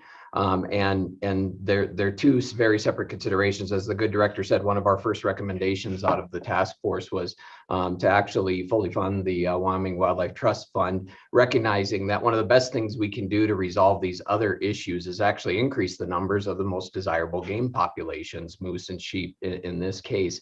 That's the scarcity side of this, and it really is something we need to continue to work on, habitat and game numbers. When we talk about drawing systems, really what we're talking about is the equity issue. How do you create as fair as possible system for all the people that want access to a very scarce resource? And so it's helped me, and I think it's helped members of the task force, just to separate those two things when we think about scarcity and equity. And I'll hit on a few points of that. I'm going to talk briefly about types of drawing systems, because there are different drawing systems and people sometimes confuse them, and we use terms interchangeably when they're very different. And I do want to just draw your attention also to the challenges of statistical modeling. The wonderful stuff about this work is that we're dealing with people and people's behaviors.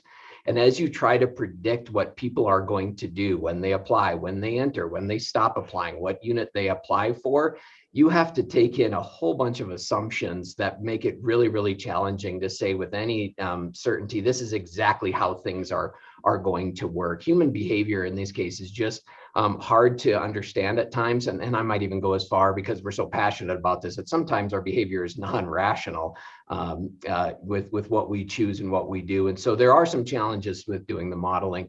The models that I will talk about briefly today are built off of the 90-10 allocation and the once in a lifetime concepts that were passed by this past legislative session. As the director said, this only focuses on moose and bighorn sheep, because for the other big five, of course, we're not hunting grizzlies yet. For moose and mountain goat, there is no point system. It's an entirely random draw. And then quickly, just because I know you're already hearing this, and you're probably hearing it from both residents and non-residents, there's really two primary arguments that you're going to hear as you consider the recommendation of the task force. For the non-residents, of course, it's the substantial investment they've made over the years in buying preference points, and what this does to them if we move away from a preference point system to a bonus point. And you'll hear that a little bit from residents as well, who are sort of in that top tier from a preference point system. But I think what you'll hear then more is from our residents is this predictability, this need to sort of think about when they will draw, and what happens if we shift to a bonus point system. So I'll hit on some of these things, but those are really major considerations for the topic today. Heather, go ahead to the next slide, please. So just first of all, some basic principles about the scarcity versus equity thing. There is no drawing system that exists, to my knowledge, that addresses scarcity issues. As long as demand outpaces supply, there is really nothing that we can do to use any type of system to really address the scarcity issue. I think that's important. And so therefore, increasing our population, especially of moose and bighorn, should be a priority focus for Wyoming if this is of interest to us. Of course, that gets us into the wonderful weeds of predator management and habitat and all that good stuff. What we're trying to do is find the most equitable way of awarding these permits for a limited resource. And as you can imagine, when you start looking at all the different ways you can do this, it gets complicated very quickly. So next slide, Heather, please. So a general overview on drawing systems, and I apologize if this is elementary, but it's a good foundation for us to start on. There's really three different types of systems, and then a hybrid option. The first one is a preference point system, and this is important to keep in mind. A preference point system, as the good director said, is intended to tell an applicant that at some point in time, if you have the most points, you will given the preference to draw those tags. It's essentially was a way to say that we will guarantee you a permit at some juncture when you become the high point holder. And it's that guarantee that people, when we started these systems, 20 years ago, were really interested in, that I know eventually I can predict when I'm going to draw a tag. So that's the idea behind a preference point system. Now, there are some states who call it a preference point system, like South Dakota, and it's actually a different system. And there are states that call it a bonus point system, but it's actually a preference point. But for our conversations, preference points systems are intended to design to say, I can guarantee you a permit when you become the top point holder. Then there's pure random systems. And so that's a drawing basically where they're randomly awarded based on the entries, where every applicant every year has the exact same chance of drawing the permit as anybody else in there. And then we have what are called weighted random systems. You'll hear these called bonus point systems. They're still random in that everybody has a chance, but they'll actually weight certain applicants based on the number of years they've been applying for. So a bonus point system is just a way to weight a random system. And as you heard the director say, we're actually recommending a squared bonus point system, which is really weighting the bonus point system. And you'll see some of that play out in the numbers I'll share. And then there's hybrid systems. Utah has this, and of course, Wyoming's is actually a hybrid system. We take 75% of the tags and put that in a preference point pool, and then we take 25% and we put it in a random system that's purely random.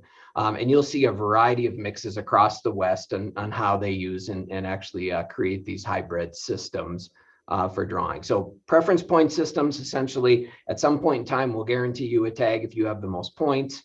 A pure random system is everybody puts one shot in the hat and they all have the same chance to draw. A weighted random system is where you're allowed to weight applicants based on certain criteria like accumulation of bonus points over time, and then hybrid systems. Go ahead, Heather, next slide, please. So I don't know how well you could see this graph, but I want to point out a few things. So this is just looking at bighorn sheep applicants in Wyoming. And all the way to the left here are the number of applicants that have 1 point. You'll see there's 2,324, there were last year, of residents with 1 point who applied for a bighorn sheep permit.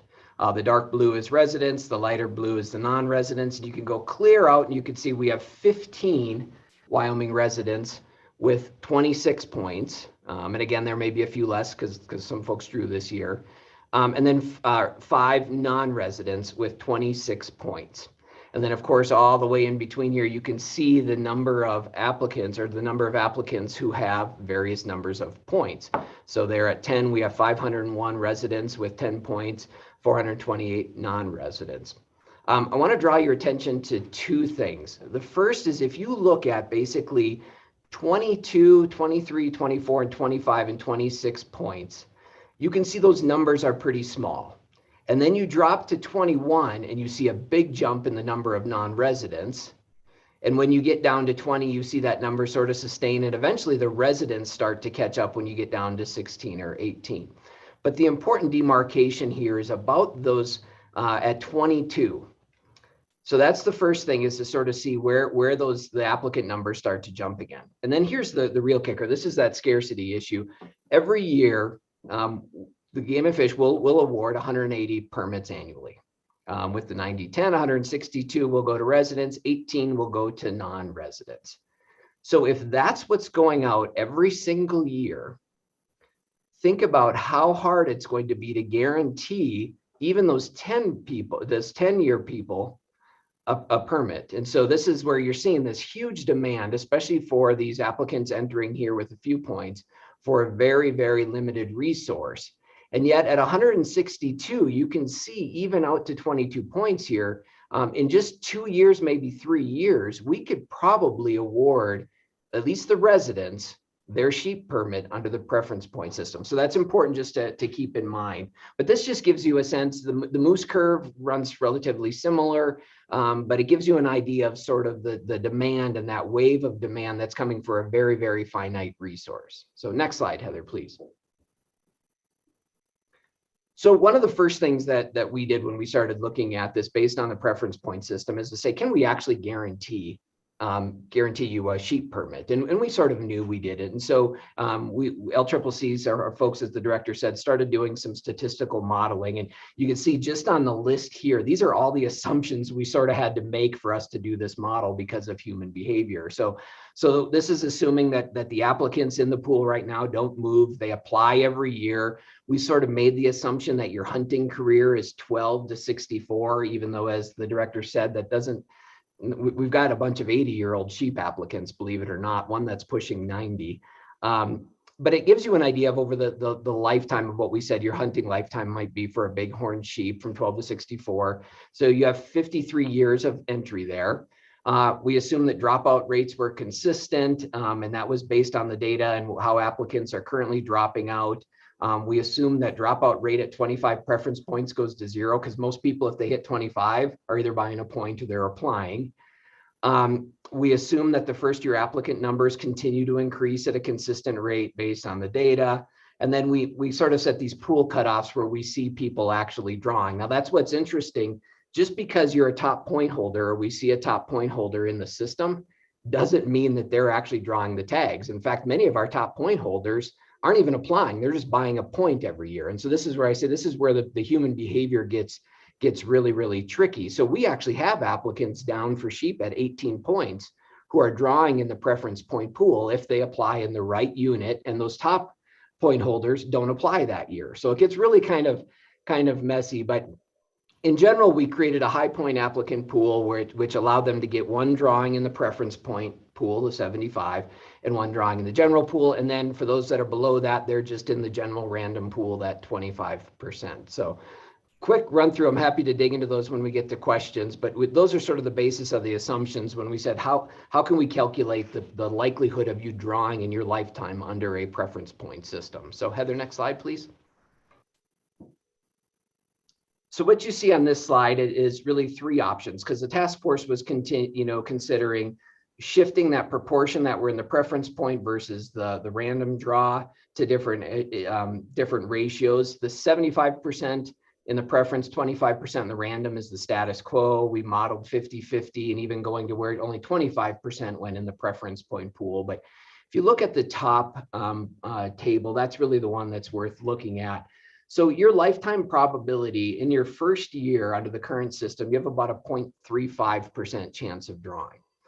When you get out to 53 years for bighorn sheep, you have about a 14.52% chance of drawing. So in your hunting lifetime, and that's important, 14.52% based on the demand and the current numbers, you still over your lifetime only have a 14% chance of drawing. And the reason that is because you are going to age out before you enter the preference point pool where you can actually draw that tag. For moose, it's a little bit better. It's about 20%. But that's the important thing from the preference point system. At best, in your hunting lifetime, you have about a 20% chance of drawing that moose tag. And that's important for us to look at, because we say in a preference point system that at some point in time, we will guarantee you will draw a tag. And the numbers just don't support that. The system just isn't sustainable. So, okay, Heather, go to the next slide. So one of the things they said, the task force said, okay, well then let's just phase out of the preference point system. People have points. Let's just phase it out, right? So let's not award anymore, and let's just see how we could work through. And they said to Joe, tell us how long would that take? Now this is a real blunt look at it, but with our assumptions of no new applicants, no one moves, drops out, or dies until they draw, for the bighorn sheep, it would take us 90 years to phase out the preference point holders. For moose, about 73 years. So a long time. Heather, next slide, please. Now we went in and we said, okay, but that's not the reality. People are going to age out. If we said 53 years is your hunting lifespan, and we'll have folks dropping out and looking at sort of what the applicant behavior is. Basically, our model suggested that we would phase out sheep preference points in 32 years, and moose we would phase out in 52 years. And that's a relative reflection of the number of applicants versus the number of permits that we are giving. So when you look at that, even 40 years out for moose, we'd still have 4,100 applicants we would have to work through. And that's with people dropping out at the age of 65. So we quickly came to the sense that there's no way we're going to phase this out without having this elongated, decades-long process of monitoring this while we're trying to implement another system. Next slide, please. So then we modeled random systems. Okay, so if we go away from a preference point system and let's go to a random system, a bonus point system or something like that, what does that look like for our probabilities of drawing. And so here's basic assumptions. Again, applicants don't move, they apply every year. This is based on the 53-year hunting lifespan, if you will. Dropout rates are consistent with what the data tell us. Again, dropout after 25 is 0. And then we have that sort of consistent first-year applicant number increase at a consistent rate, adding 173 for bighorn sheep and 532 for moose. So Heather, next slide, please.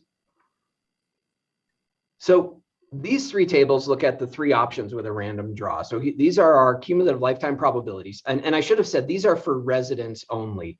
If you look at some of these percentages, you're thinking, wow, they're low. They're 3 times as bad for a non-resident because they're competing just for those 18 permits. So these are resident numbers looking at cumulative lifetime probability. So in a pure random system, in year 1, you would have about a 1.1% chance of drawing, which is actually more than twice what it is for year 1 in the current preference point system. When you get to year 20, you're at about an 11% chance of drawing. And by year 53 for bighorn sheep, you're at about a 15% chance of drawing. For moose, it goes up to about 15% as well. So a little bit higher odds as you get, as you're younger in the entry, if you will, fewer points. And then you see some of it grow as you have each year. So again, every year you're going to have somebody apply on their first time and probably draw, and you're going to have somebody who's been applying for 53 years and have all those points that won't draw in this system because it is random. And then we have the points. So this is where we actually award a point every year for an applicant that does not draw. And then next year they get 2 entries in the hat. And if they don't draw, we give them a point. The next year they get 3 entries. And it just is we're just weighting the system that allows for applicants who have not drawn to get extra chances. And you can see for our first year folks, really, really low chances. And I guarantee you every year somebody will draw and, win the lottery and do that. But this really starts to disadvantage those first year applicants. But you can see as you get more towards the senior end of your hunting career, your odds start to increase. And so you're at almost 20% for sheep at year 53 and 21% for moose. The third model then is what you'll hear people call a weighted bonus point system. In this case, it's bonus points squared. This is a system that Nevada has used for a long time. Montana went to maybe 10 years ago, 12 years ago. South Dakota, a portion of theirs are on. And all it does is basically square an applicant's points. So as the director said, if I'm in my second year, I've got 2 points. When I go into my third year, we square those 2 points and then add 1 application for that year. So I'd get in 5 times.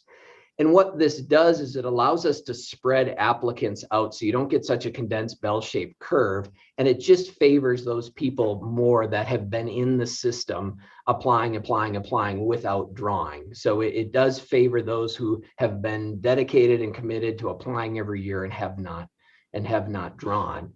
And as you can see, for a year 1 applicant, it's like less than 0.1%. Draw odds in both moose and sheep. You see that increase, and then by year 53, you've got about 21% chance of drawing. A bighorn sheep tag, about a 24% chance of drawing. Now, these numbers would all increase if we put more animals on the ground and all that good stuff. But essentially what the committee felt was if I'm applying as a 12-year-old, if I draw, great. If I'm in my first year, there's still a chance I can draw. It's not a good chance to draw, and it's really not as good as even the current system. But we can really weight it so that folks that have been in the system and applying probably have the best chance of drawing a permit, if you will. And so that's where the weighted bonus point system comes from. Next slide, please, Heather. So here's how we got to our recommendation. And I know the good director will probably correct me if I get off task here a little bit, as we were kind of considering all of these things. The first thing I think I've testified before to the committee is the odds stink. I mean, they stink for everything. Until we put more animals on the ground, the odds are going to be against us. But the biggest piece is with a preference point system right now, which people believe that if they keep buying a point, they will eventually be guaranteed a tag. We simply cannot promise that any longer. So it doesn't work. And as long as supply stays low and demand keeps increasing, pretty soon you're going to have the preference point pool folks being at 60 points and beyond, and it isn't sustainable. So we know that the preference point system just isn't sustainable and it doesn't work. We cannot guarantee you a tag. We know that phasing those out takes too long, and the decades worth of monitoring two systems is far too complicated. Yet we recognize that people have, in some cases, for 25, 26 years, been purchasing preference points that help them, they believe, get a better shot at drawing. And so we can't just eliminate the preference points. And we also have to realize those preference points are a significant source of revenue for the Game and Fish Department. So we want to honor the points. We believe that, looking at the data, that using a weighted bonus point system has the highest lifetime probability of drawing, but every year everybody has a chance. So we're not saying you don't have a chance at all. Every year everybody has a chance.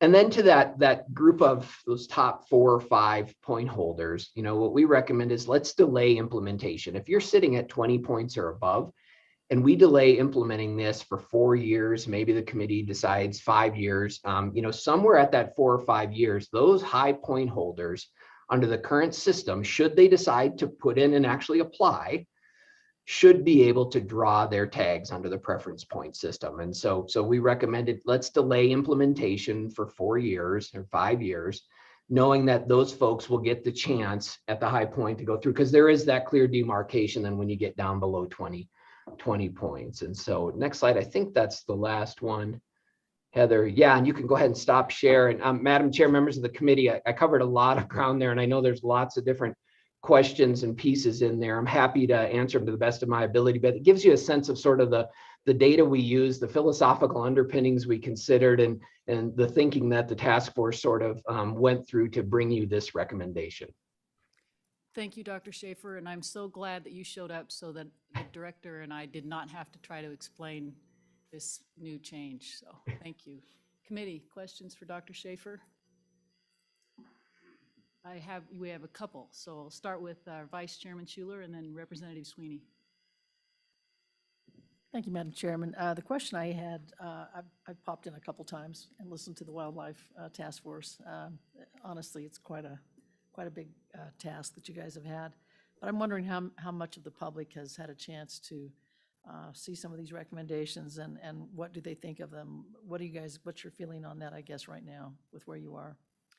Well, I can speak to that, and I think we all can, those of us who serve on the task force. We've had a lot of public involvement, not only people in the room, but people online who have provided written testimony, pages and pages and pages of testimony on these topics.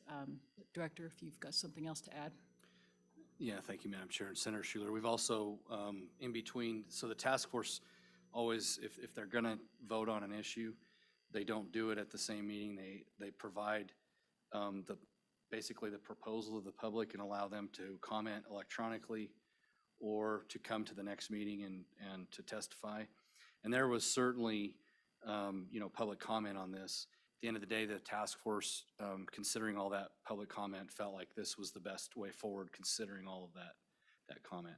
And as with any thorny, contentious issue, there are definitely people who are very opposed to this, but we felt like it was the best way forward. Representative Sweeney. Thank you, Madam Chairman. So I couldn't find, I held on to this particular document that kind of gave a breakdown. It was last updated September 2020. So I'm truly concerned about the revenue portion of this all and how that would be managed in this transition. And I've probably heard more complaints, obviously, from the non-residents. This particular year, it indicated that non-resident sales of preference points was $12,091,618, where the resident sales were $101,000. obviously big differential in cost point. But how will you make up for that? And I'm intrigued with the transition period for the resident hunters in particular that may be at 2021 points or even higher, that have been putting in, think they're getting close to having enough points to possibly draw for bighorn sheep. But so couple of questions there. Director? So, Madam Chair, Representative Sweeney, so, we have to make some predictions here. Based on the current demand, well, first of all, let me say I appreciate you being concerned about making sure that we can maintain our revenue. That's very important, operating the way that we do. With the current demand, we don't predict that there will be a significant or maybe even any drop at all in the number of people that are applying for these points. And so going over to a bonus point system, a person would have exactly the same opportunity they do today to apply for one of these bonus points and pay the same cost that they do for a preference point. And I, again, with the demand and what you see in other states, I think our best prediction is that we would not see a significant reduction in the number of people that are applying for points. Follow up. Sir. Thank you, Madam Chairman. So one of the comments I've heard though on the bonus, once we get to that bonus point, is people saying, why bother? And sitting out. What kind of comments have has the task force heard on that, or and is that modeled in Dr. Schaefer's modeling? Director?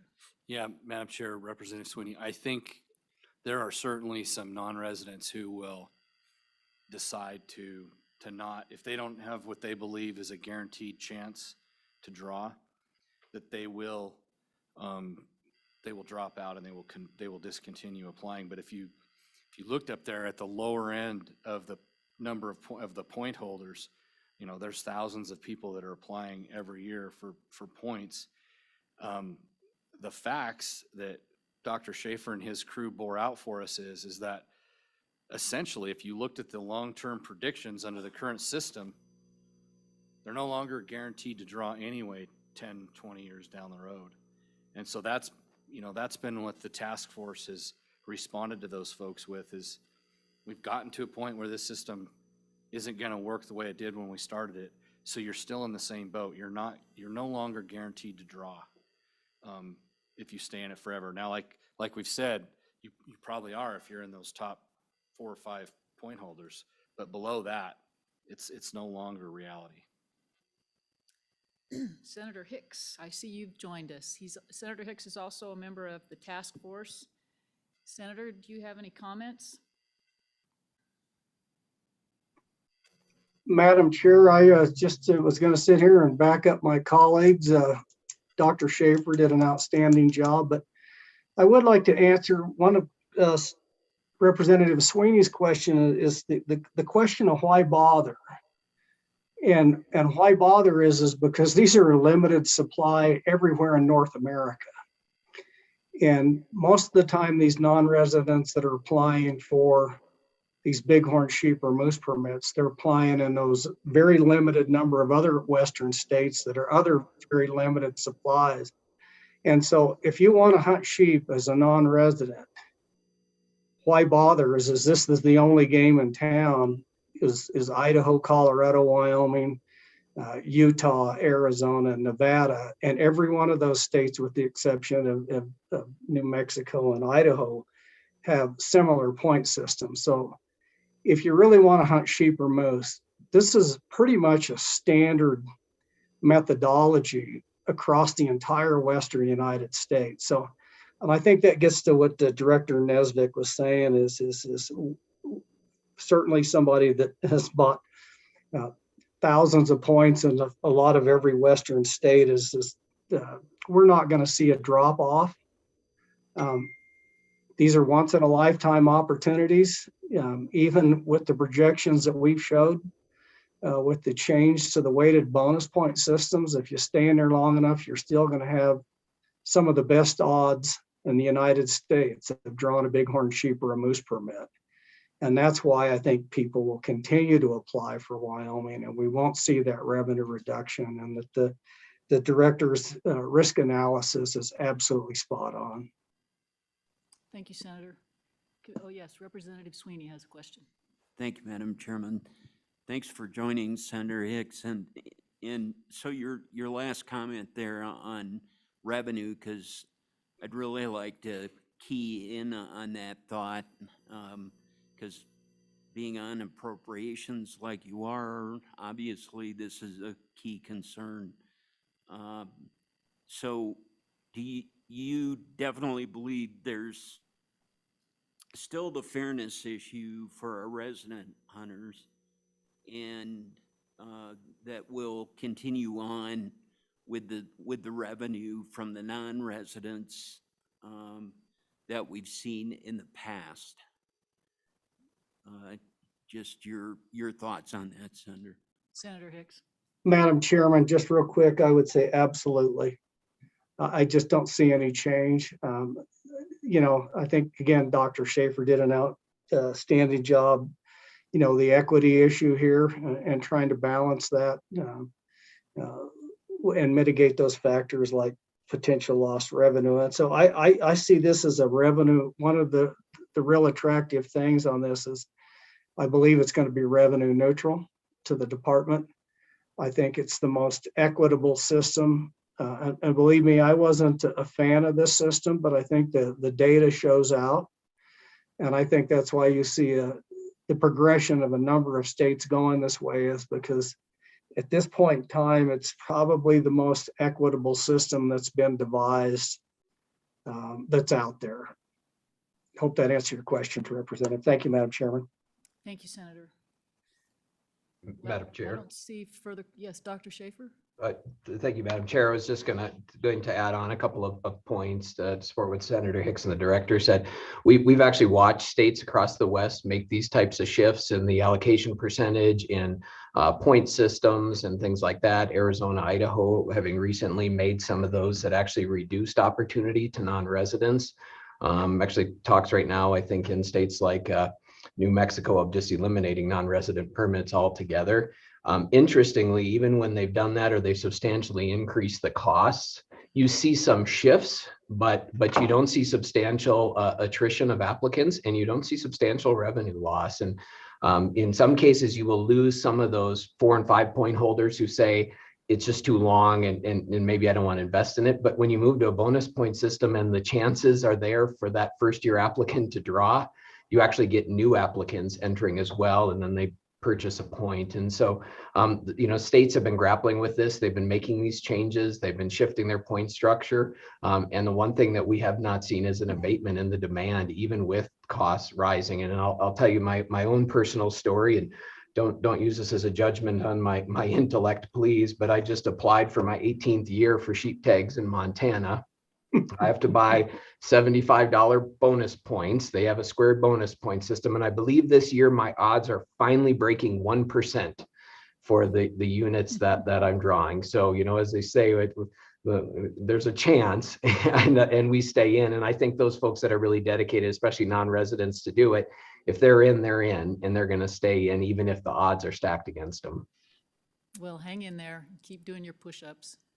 You'll make it to 90, right? Madam Chairman, Yes. I'm guilty, but for 2 years longer than Dr. Schaefer.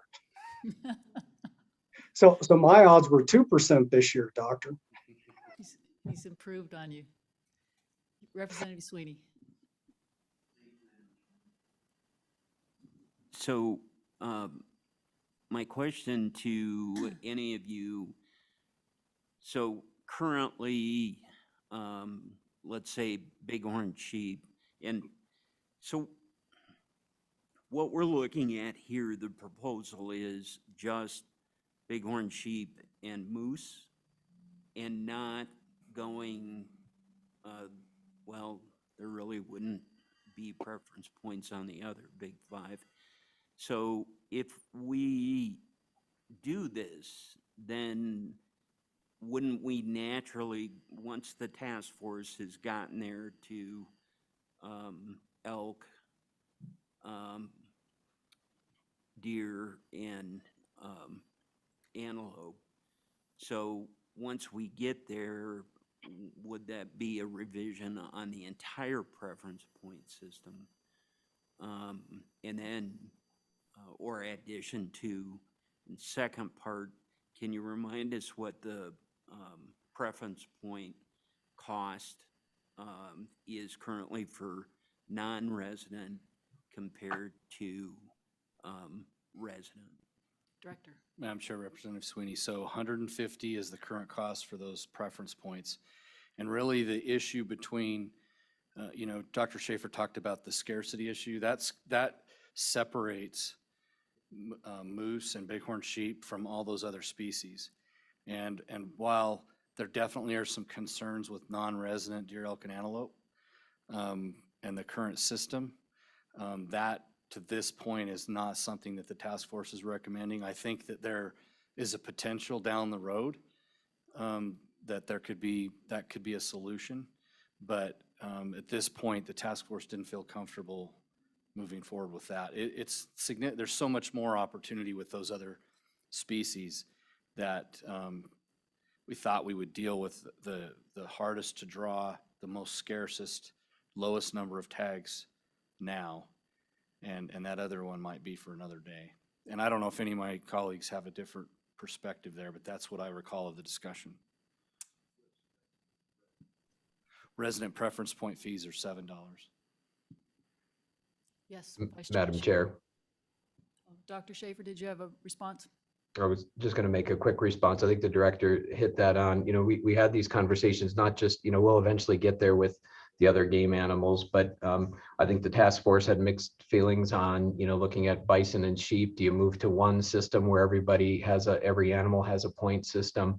There's pros and cons to doing that. And I think just to simplify things, knowing that we already have points associated with these two game animals, that we just focus here, recognizing that every layer we peel back on this onion is just going to make it harder for you folks in the legislature to kind of grapple with this and do your job. And so there'll likely be other recommendations, but there really was some method to the advancing this one, because we did find that unanimity with the group and for the most part, and thought that we'll start here. But I think those other topics, Representative Sweeney, are still on the table. We just want to kind of move methodologically through this so that that we can get some of this work done. Senator Schuler. Thank you, Madam Chairman. Just a really quick question. I started thinking about, I've had some different folks at times that mentioned how they kind of gave up because they didn't think they would ever draw. So with this new system, I'm kind of thinking maybe some of them might come back and get in it. Maybe the idea that it might be a little better odds for them. So what about their preference points that they've had in the past? Could they still use those? Would those be tossed out? Or I'm just kind of wondering how that works. Director. Madam Chair, Senator Schuler, so currently under current law, once you go 2 years without applying, your points go away. And so if they're within that 2-year window, they'd be okay, but if they were out of it, they'd have to start all over. Representative Sweeney. I swear, one last question. So in the past, when I worked on resident preference point system, and it occurs to me, I remember speaking that our system was built, I believe, in-house, the computer system and all of that. So what will the programming cost be to reset all of this, or is that not of concern? Director. Madam Chair, Representative Sweeney. So, this is a significant change in policy and allocation. And so, there are some programming costs. I guess my guess, I'm going to base it on past fiscal notes, is a $30,000 to $60,000 programming charge, so it's negligible. Good questions. Helps to have a businessman with a sharp pencil on the committee. Madam Chairman, no, it was a key argument to mirror the non-resident to the resident to eliminate several $100,000 of costs, but Yeah, that's a good point. so I'm not that bright, so thank you. Committee, further questions? Well, Dr. Schaefer and Senator Hicks, I thank you both for taking the time. You're welcome to stay through public comment. And Director Nesbitt, thank you as well. Why don't we take a 10-minute break and then we'll come back for public comment on all of these issues. Thank you.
because I'm overdue to come back to order. My apologies. So with that, how many people in the room would like to testify to the topics that we've just gone through with Wildlife Task Force? Nobody? Do we have anybody that has registered online, Heather, to register to testify? Nobody likes us. Okay. Well, with that then, Director, if you have any other comments, I think we'll move on. Madam Chair, I do not. Okay. Committee, no further questions? All right, you're off the hook. Do you want me to talk the other bill, the whitetail deer? Oh, mule yes, deer? absolutely. Okay. Yeah, I forgot about that. It's not on my agenda. Yes. And committee, you have that in your committee meeting materials. So yes, please speak to that. All right, so Madam Chair, at our recent task force meeting, the committee voted on a proposal to the Wyoming legislature to split the Wyoming deer license into a Wyoming mule deer license and a Wyoming whitetail deer license. Currently, and for many decades, deer, both different species, and they are completely different species, have been managed under the same Wyoming deer license. In statute, there is no separation between the two. They're both, and I suspect the reason for that is that many decades ago, when these laws were initially, when the definition of big game and these license types were created, there were very few whitetail deer in our state. And today there are many, and they're very popular. And currently under our current system, we do manage both species under one deer license, and we've done that through having different license types. So you might have a deer license and just say a type 1 deer license, and that applies to a mule deer buck. But you also could have a whitetail type, or a deer license that's a type 3 that's specific to a whitetail buck. And that's the way that the department, same thing with doe fawn mule deer, doe fawn whitetail deer, the department has managed those two species separately using the existing license for a very long time. And I will tell you that we do have the ability to continue to manage deer in that way. This idea came to the task force from one of the members. It's been in front of the legislature, I believe, 2 different times. The last that I recall was 2016. Does that sound right, Madam Chairman? And both times the bill was defeated. But essentially the discussion behind making this change was that there's no other 2 species that are combined into one license, at least for big game. Certainly we do that with small game and with game birds. Those licenses cover many species. But with regards to big game, there's an elk license, there's a moose license, there's an antelope license. But these 2 particular species are both covered under the same license. Intuitively, just very factually, I think that the task force discussion revolved around why wouldn't these be managed separately? The arguments against, and the folks that had questions about this, some of the public comment revolved around changes in drawing odds that would be consequential to splitting these out. And here's the reason why that would occur. So currently, a person who wants a really hard to draw whitetail license, who also wants a really hard to draw mule deer license, they got to pick one or the other that they're going to apply in the draw for. They don't get to pick both. Now, at the end of the day, they can have a license for both species. They can have a whitetail buck license, as well as a general license that could be used on a mule deer. But in the draw, the initial draw, they've got to pick one that's hard to draw. They can't be putting in for 2 that are difficult to draw. It doesn't work. The other certain concern from some folks is they like the flexibility. They like the fact that they can go hunt mule deer for 2 or 3 weeks, and if they don't fill their license, they can use the exact same license and go somewhere else, maybe even the same area, and harvest a whitetail deer on the same license. And the other thing that I've heard from folks is the fact that this would increase the number of landowner tags that the department would issue, because we issue for those that qualify that have 160 acres and 2,000 elk or 2,000 use days by that particular species qualify for 2 landowner licenses. Right now, a landowner would only qualify for 2 deer licenses. If these were split out, that landowner that had both species on his or her property would qualify for 2 whitetail licenses as well as 2 mule deer licenses. So that's kind of some of the background. I know that as a matter of practicality, it certainly from my perspective makes sense to have them managed with totally separate licenses. You know, as far as if this didn't pass, can the department continue to manage them separately? The answer is yes. And I don't know if Senator Hicks is still on. I don't know if there's other task force members that wanted to chime in, but that's it in a nutshell. That's what this does. There was public comment between 2 meetings, and one of the at this past meeting, I don't recall public comment specific to this issue, verbal public comment at the end. That's what I got, Madam Chair. Thank you, Director. Committee? Senator Questions Hicks on is this? still on, so. Senator Hicks, would you like to share some comments? No, Madam Chairman, I think the director did a fine job explaining the issue. Okay, and just so the committee's aware too, that part of the reason this conversation came up is just declining mule deer numbers statewide, right?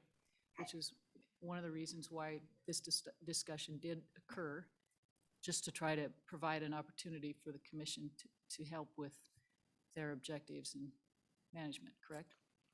Madam Chair, that's correct. That's where it came from. That's where the discussion came from. And again, I just want to reiterate, I believe we can continue to manage the 2 species separately under the current system. But that's what gave rise to this whole issue, is to try to separate them out. Representative Jennings, and then Representative Winter. Thank you, Madam Chair Lady. Director, did I hear you say, did I hear correctly that there was no public comment on this topic? Madam Chair, Representative Jennings, there was public comment in between the 2 meetings, and then there was an offering of public comment at the end of this last meeting, and nobody chose to come up and speak. And I think Representative Jennings, we had a number of people that did get up and speak to pretty much every topic that we addressed that day in our meeting. And I'm sure there were probably people that did touch on this as well in their array of comments on what we went through that day. Did you have a follow-up? Yeah, Madam Chairman. So if they did comment, what was their comments? What would that look like? As I recall, there was only one person that provided comment, and his was just that what the director just said, that the commission has, or the commission has the ability now to manage the 2 species separately. And so why change it? And so from a task force standpoint, I think it's logical that they 2 be differentiated because they're 2 different species. And so it's illogical that we don't do that. At least that was my view. Senator Hicks or Director Nesvik, do you have any thoughts? No, Madam Chair, I didn't recall that comment. I'm sure it happened. I just don't recall specifically that one. I do remember some written comments to that effect in between the 2 meetings, both supporting and opposing the idea. And then I've had follow-up conversations too with folks after the task force meeting that have articulated some of these things that I outlined as public concerns. And it was my request that we go ahead and get the suggested legislation in front of this committee, just so we have an opportunity to look at it and think about it and take public comment on it. So we have the entire interim to chew on this. Representative Winter. Thank you, Madam Chairman. Director, I think you're headed down the right trail on this whole issue, but I was wondered if you'd had any thoughts or what you thought about the crossbreeding of the mule deer and the whitetail. I don't know if you're very familiar with those or not, but they do interbreed and there's some difference in them. And so I didn't know how you would handle that if you did change the to two species. Director? Yeah, Madam Chair, Representative Winter, excellent question. So you're right, we do see occasionally cross whitetail mule deer in the harvest.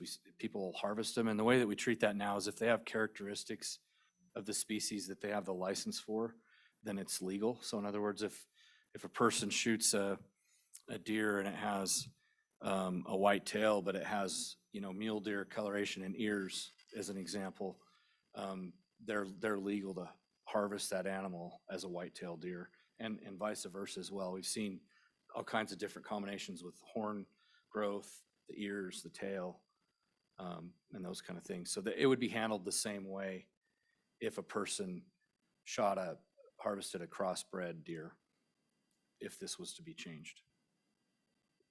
How often does that occur? Do you have any data on that? Just curious.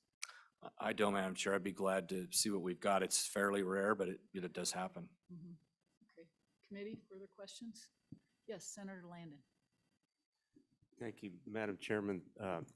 Director, was there any conversation?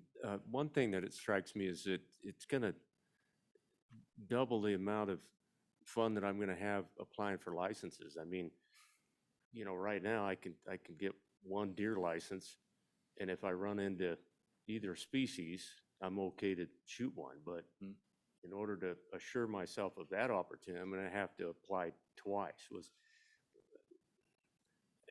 That's revenue, I know, but was there any conversation on the task force about basically forcing, especially our in-state residents, to buy two licenses? Director. Yes, Madam Chair, there was, Senator Landon, discussion about that and the concerns that some folks had with flexibility. And again, I think the discussion just kept coming back to the fact that we don't issue a license that's good for a deer and an elk so that you have that flexibility. They're two distinct, different species was most of the discussion. And the concern too on that was that because of declining mule deer numbers, then people are going to go ahead and take that mule deer if they see it, as opposed to the whitetail deer. So when you say that you have the ability now to regulate that, how would you do that? Because if we have declining numbers, how do you fix that in certain areas where you see such low numbers? Just change the amount of licenses that you issue? Yeah, Madam Chair, there's a lot of different tools in the toolbox. There's specific limitations that can go for a particular hunt area, for a particular time of the season, limitations that only allow the take of a white-tailed deer, as an example, on your deer license. We have, like I said, different types of deer licenses. So if you have a type 3 deer license, you can only use that for a white-tailed deer.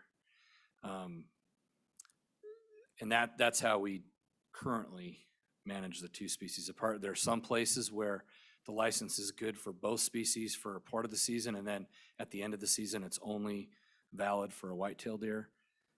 Sometimes in the later part of the season, it's only valid for a doe or fawn white-tailed deer, and vice versa. Okay. Thank you. Further, Representative Sweeney? Thank you, Madam Chairman. Is Dusty Porter here today? I No. can't hear you. What did you say? Dusty Porter. So, Madam Chairman, going back to the public comment, I got an email from a local that was concerned about the process of the task force, and so about the public comment and going against their rules. So do you feel, Director, that there was enough public input to the task force on this separation? Madam Chair, Representative Sweeney, there were certainly opportunities for public comment. The one criticism I've heard is that there wasn't public comment directly preceding the vote. So there was public comment earlier in the day, then this issue happened in the afternoon and was discussed. The written public comment was evaluated. The committee voted. And then there was another public comment period after the vote. And I did hear that criticism from one individual. Further questions, committee? Representative Haroldson. Thank you, Madam Chairman. Real quick question. So currently, obviously, in our area, we do have a type 3 late season whitetail tag. If you apply for that, that basically used up your one turn. So you couldn't apply for a 128 type 1 mule deer tag as well. So if we were to split them, you're saying this could work? So if we were to split them, a person could apply for both unless, the commission made a decision that they were going to somehow limit that so that you could only apply for one or the other. But currently, we don't have any other species that are that way. Other states do that. Like you only get to put in for one, either, one of these 3 species. We don't currently do that in Wyoming. I'm not inclined to think the commission would go down that road, but that is something within the commission's authority that they could do if they felt it was necessary. Madam Chairman? Yes, follow-up? Follow-up. Thank you very much, Madam Chairman. And Director, so other than, I mean, as I'm sitting here listening, that's the only real benefit I'm seeing. Even, I mean, you guys currently manage the herds as you see fit through regulation and the statute for the hunting regulations. So really, other than the maybe opening up the opportunity for a multiple draw of different species that are now lumped together, other than that, I feel from what I'm seeing and what I've seen in the reg books that we're actually managing whitetail mule deer populations through whitetail only areas or I mean, it feels like maybe what are we really accomplishing, I guess would be the question. Yeah, and again, I think, Madam Chair, Representative Haroldson, I think that it's almost a fundamental argument. So why do you have only this one example where 2 completely different species are managed under the same license? And I think, there might be an argument for a Wyoming resident, it's probably not going to seem this way, but for others, it might seem more simple. Most states do have them separated out. Maybe it's a simplification thing so that you don't have a deer license with all these different license types below it and all these specifications. So there's potentially an advantage there. Thank you. Senator Hicks. Yeah, Madam Chairman, specific to Representative Harrelson's question is one of the reasons that the task force felt this was important, and particularly as it gets into northeast Wyoming where you have declining mule deer and general license hunting for both deer types, particularly the Black Hills. And so one of the thought processes here would be that by designating species that you could actually have a better estimate of harvest and a controlled harvest on that mule deer population. In other words, right now, it's just a general deer license and you don't know, you maybe have 6,000 deer licenses in that part of the state, but you don't know how many of those 6,000 are going to be mule deer and how many of that 6,000 would be whitetail deer. There's currently the way it's structured, there's no way to make an estimate of what that harvest is going to be. So a lot of the discussion revolved around that component. And this just seemed back to what the director's saying, if we're going to go down this route, let's call whitetails, mule deer. I think it still provides them more than adequate flexibility to continue.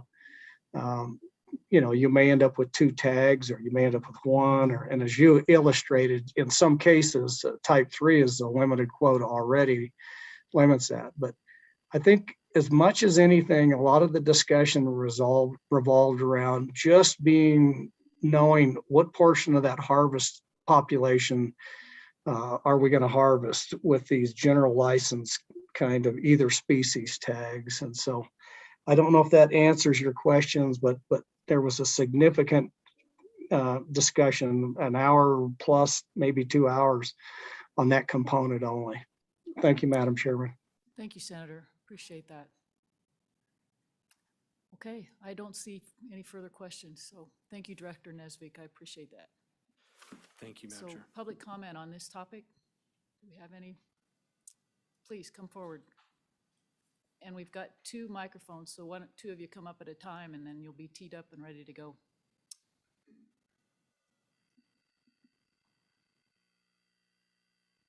Please introduce yourself. Turn it on until you see green, right. Hold it in, there you go. My name is Paul Threlkel. I'm a resident of Wyoming. I'm against this legislation for a few reasons. For one thing, the only positive thing I see against it, or for this, is it would be more revenue for the game and fish. But as you have stated yourself, there's been an issue with mule deer. If you do this, this will increase the pressure on mule deer. Right now, I can have 1 general tag. I have to decide 1 buck. I can shoot one deer. With this thing, I can shoot a deep mule deer and a whitetail. In doing so with the 2 general tags, I can go to the Black Hills and shoot a mule deer and a whitetail.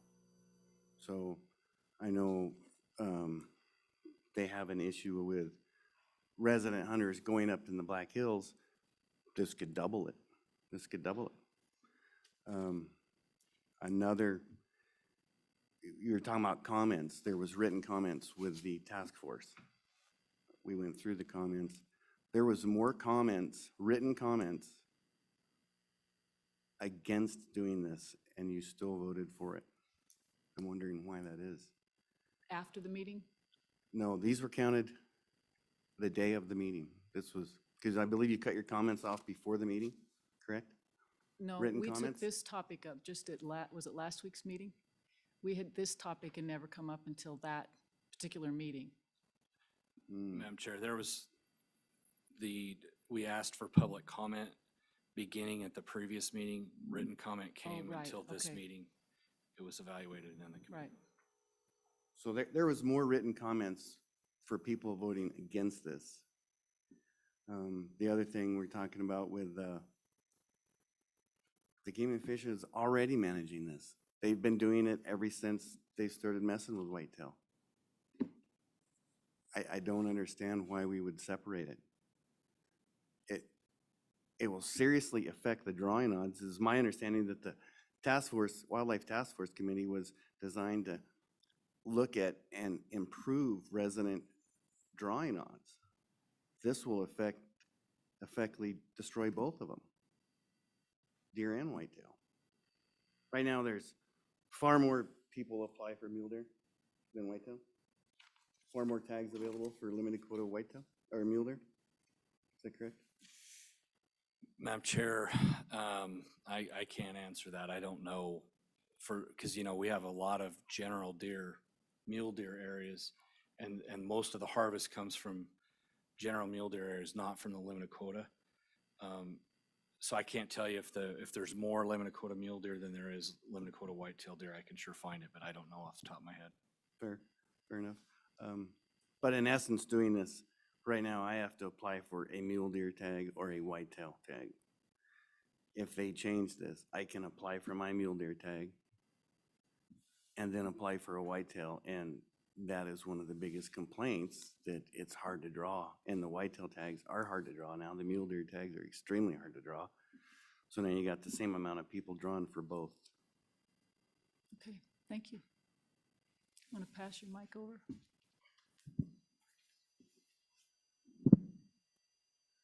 Madam Chair, members of the committee, my name is Jeff Muratori. I live in Casper, and I thank you for the opportunity to make a comment on this.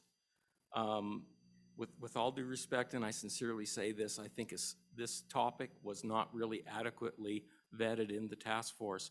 There's a lot of great questions that have come from the committee today about this, and I think opened a lot of eyes.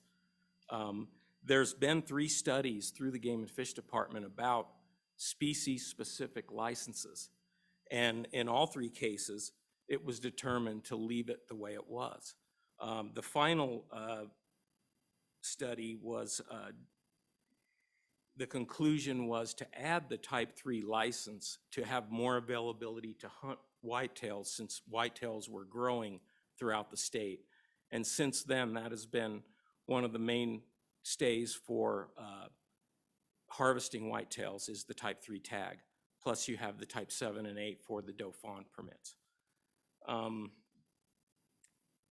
The Black Hills was mentioned, and that is the case, that there are far more whitetails in the Black Hills than there are mule deer. Currently, the Game and Fish could either change mule deer to limited quota, or they could implement an October season only on mule deer. And this way, there wouldn't be an overharvest on them during the rut or whatever. So there are currently tools in management now that would handle this situation in the Black Hills. And so I have a quote here from one of the studies from the Game and Fish.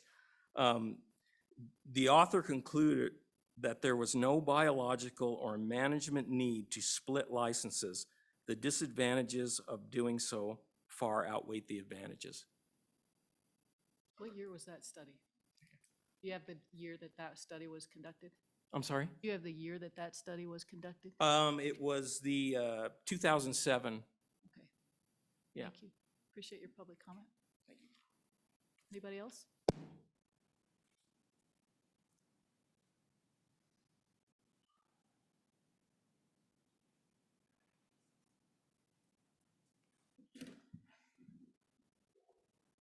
Madam Chair, members of the committee, Director Nesvik as well.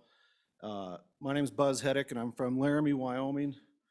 I'm also opposed to this whole line of thinking on splitting the whitetail and mule deer for a lot of the reasons that everybody else has already said. In my honest and truthful opinion, this is a solution looking for a problem. The Game and Fish already has all the tools they need to split these seasons with the type 3s. As Jeff pointed out, they could make the Black Hills portion of mule deer limited quota, and that would, alleviate some pressure. And in my specific example of, I've hunted here for 22 years as a resident now, I've not killed a mule deer in 12 years on my general tag. And the reason is because I know that I can go and hunt that same tag on a whitetail, either up in the Sheridan country or the Black Hills. So I just choose to shoot a whitetail. But if you go to this split with the tags and my license is only valid for a mule deer, I'm probably going to be a lot more likely to shoot a mule deer on that license that probably does not need to be shot. And I think you're going to just set yourself up to kill more mule deer by splitting these seasons than if you just left it kind of as is and then focused if you want to increase whitetail harvest, do it with the type 3 licenses. The commission already has that authority, and I think that'd be the better way to go. And then there are other states that do the same thing. Montana's like that. That's where I come from. I've held licenses there for over 40 years now.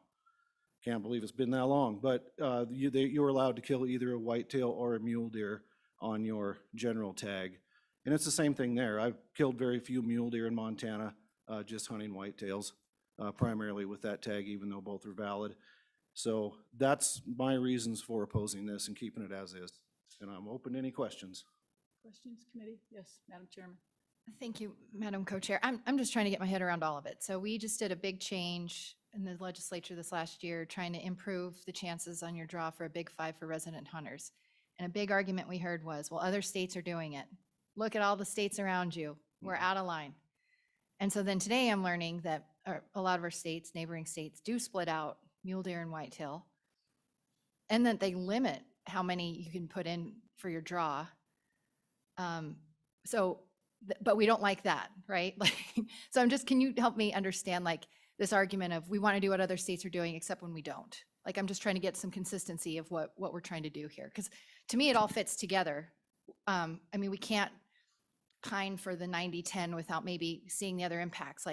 If we're really improving chances, then the best way to do that is then to limit what the number of species you can put in for. Is that accurate? We're bringing up all these ideas, and I just want to make sure I'm understanding it. So tell me what your thinking is. I think you're exactly right. I think that if you want to improve resident draw odds, you leave it like it is right now, because you're only allowed to apply either for a mule deer or for a whitetail.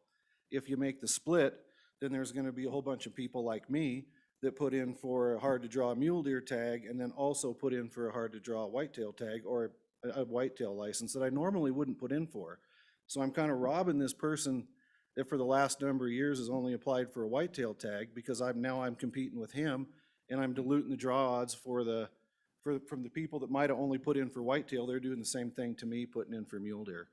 So when you can apply for both, you're just going to kind of flood the pools for each. Madam Chair, just to follow up, and I'm following that, but I think that's why other states, and I'm just trying to fill in the gaps. I've never studied this in depth like we are studying it now. But is that why other states then limit what this number of species you can put in for? You know, I can't speak for every other state, but the ones that I'm most familiar with, either that do split them, are like the Dakotas, where they have a lot smaller populations of mule deer than whitetail. And so I think that's why they do it. But, you know, I can't speak to every state and why they choose to do it that way. Montana does not. They just have a general tag that's good for either a whitetail or a mule deer, similar to our general tags here. And they offer very few whitetail only tags, or very few mule deer only licenses either. It's both. And I just like the flexibility of the general tag, and in my opinion, it saves mule deer. People like me that just won't shoot a mule deer unless it's just something very special. And because I have the flexibility to take that license elsewhere for a whitetail. And half the time I don't even shoot a deer at all. So there's also that. Thank you. Appreciate it. Yes, Senator Landon. So, Buzz, thank you. I appreciate you guys being here today. I'm with the co-chairman. I'm just trying to get arms around, you know, an issue that's just come to us pretty much the last couple of weeks. So I did hear from somebody who was intrigued by the notion that they can now perhaps get 2 buck deer. You and your friends at the coffee shop down in Albany County, how do you think the reaction is going to be to that opportunity? Does that weigh at all in this? I get the flexibility, and I'm a guy that kind of doesn't like change either, but I'm just wondering if that's going to be intriguing to some of our hunters. Madam Chair, Representative Landon, I believe so. Senator Landon, I believe there are going to be people that like that option for sure, but you can still do the same thing with the Type 3, because you could apply for any of the leftover Type 3s, and I've held 2 buck deer licenses several years that I've lived here by picking up one in the leftover draw for the Type 3. And I believe there probably will be some Type 3 licenses left over if the Game and Fish chooses to increase those licenses in parts of the state that have a lot of whitetail deer. So I still think there would be opportunity if we just left it alone, let the commission work on this thing, and just utilize more Type 3s throughout the state. And you can still accomplish the same thing by limiting mule deer harvest and increasing whitetail harvest if that's your goal. Good question, Senator. Thank you. All right, Buzz, thank you. Anybody else? Thank public you. Comment? Yes, come on.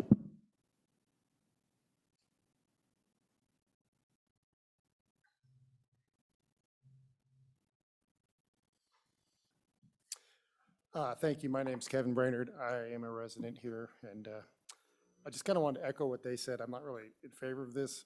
I'm a mule deer hunter. It's what I love. And any chance of increasing mule deer harvest to me is just a bad idea.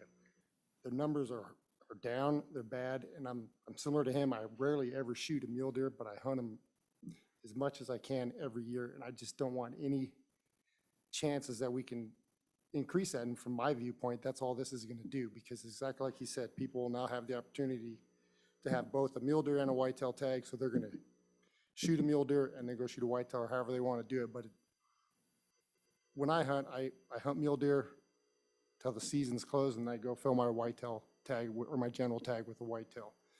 It's what I do. It's how I do it. There's a lot of things that factor into the mule deer decline. Overabundance of whitetail is one of them. So my theory is I'm doing what I can to help mule deer herds by killing a whitetail with a general tag and not filling a mule deer tag unless it's something special. And I'm just concerned that this is going to decrease the overall numbers and quality and everything of mule deer, because people are going to now take that general mule deer tag or whatever tag, and they're going to kill a small buck or whatever, and it's already kind of an issue. That's my feelings on it, so I just wanted to Questions? state what they said. Madam Chairman. Thank you, and thank you for being with us. So again, just trying to get my head around it. I mean, because we've heard this now twice, you have people who, really revere the experience of hunting mule deer and they won't shoot it unless there's something special. Right. But I don't know that all hunters fall in your category. So that's what I'm trying to sort through a little bit, because I think the intent of this is to find a way to protect the mule deer herd versus or making it clear that we want you shooting whitetail versus mule deer. So that's the part I don't know. I think we're both trying to do the same thing, but somehow we're all looking at this in different ways. So can you explain just kind of that culture of that thinking a little bit more? Right, and that's a fair question because there is a good chunk of hunters that don't think like I do, but there's getting to be more that do. The general hunter in this state recognizes mule deer is on the decline in the entire West and will do what they can. And the more that word gets out that we need to protect these and we need to not harvest them, more people are doing it. I go to Western Wyoming and hunt over there every year and backpack in there, and people aren't there's a ton of people hunting over there, and there is a fair harvest, but there's a bunch of people that go over there and hunt and leave and never shoot a deer because they're looking for something special, and then they can go and harvest a whitetail later. It's a mindset that's growing, I believe, from everybody I talk to and how it works, but you're not completely wrong either. So, and the other part of it is I don't understand really why we're even doing this because we already manage them separately. It's just not to me, it's semantics. It's not really doing anything as far as the way we're managing. We have type 3s, we have all the ability, the Game and Fish already has all the tools to manage them separately anyway, so I don't really even understand why it's a thing, but it is. So my worry is killing more mule deer, and that's what I'm concerned with. Thank you. Appreciate you sharing your thoughts. Thanks Thank you. for I taking the appreciate time, the time. all of you. Larry's got his hand up. Oh, Senator Hicks. Yeah, Madam Chairman, as I sit here and I listen through the discussion, and I think there were some valid points brought up, but I think that we're conflating two different issues here. And so we have a statutory definition of deer that covers two separate species. But most of the concern that I hear from the public, and I think they have some valid concerns, is about the management and how that management would roll out with that. And so what we were brought to as a task force is just to make a statutory change that distinguish between whitetail and mule deer. Biologically, scientifically, that makes all the sense in the world. What we've been asked as the legislature is not to prescribe how then to manage those species. That still resides with the department and the commission. And I think there's been some presumption that once we make a statutory change, that this is going to result in significant management changes by the department. And I think several speakers have alluded to it, is we can do that already now. And I would ask Director Nesvik, just by making that statutory change doesn't necessarily mean that there's going to be significant management changes. In other words, you could potentially still prescribe a general whitetail license for the Black Hills that somebody could pick up. But I'm worried that we're confusing management with just designating these statutorily as two different species. And what we've been asked to do is not get into the management arena, is just clarify those in statute. So, Madam Chairman, if I may, I would ask Director Nesvik if that creates a management problem for the department by just clarifying the statutes. Thank you, Senator. Director? Madam Chair, Senator Hicks, the short answer to your question is no, it does not.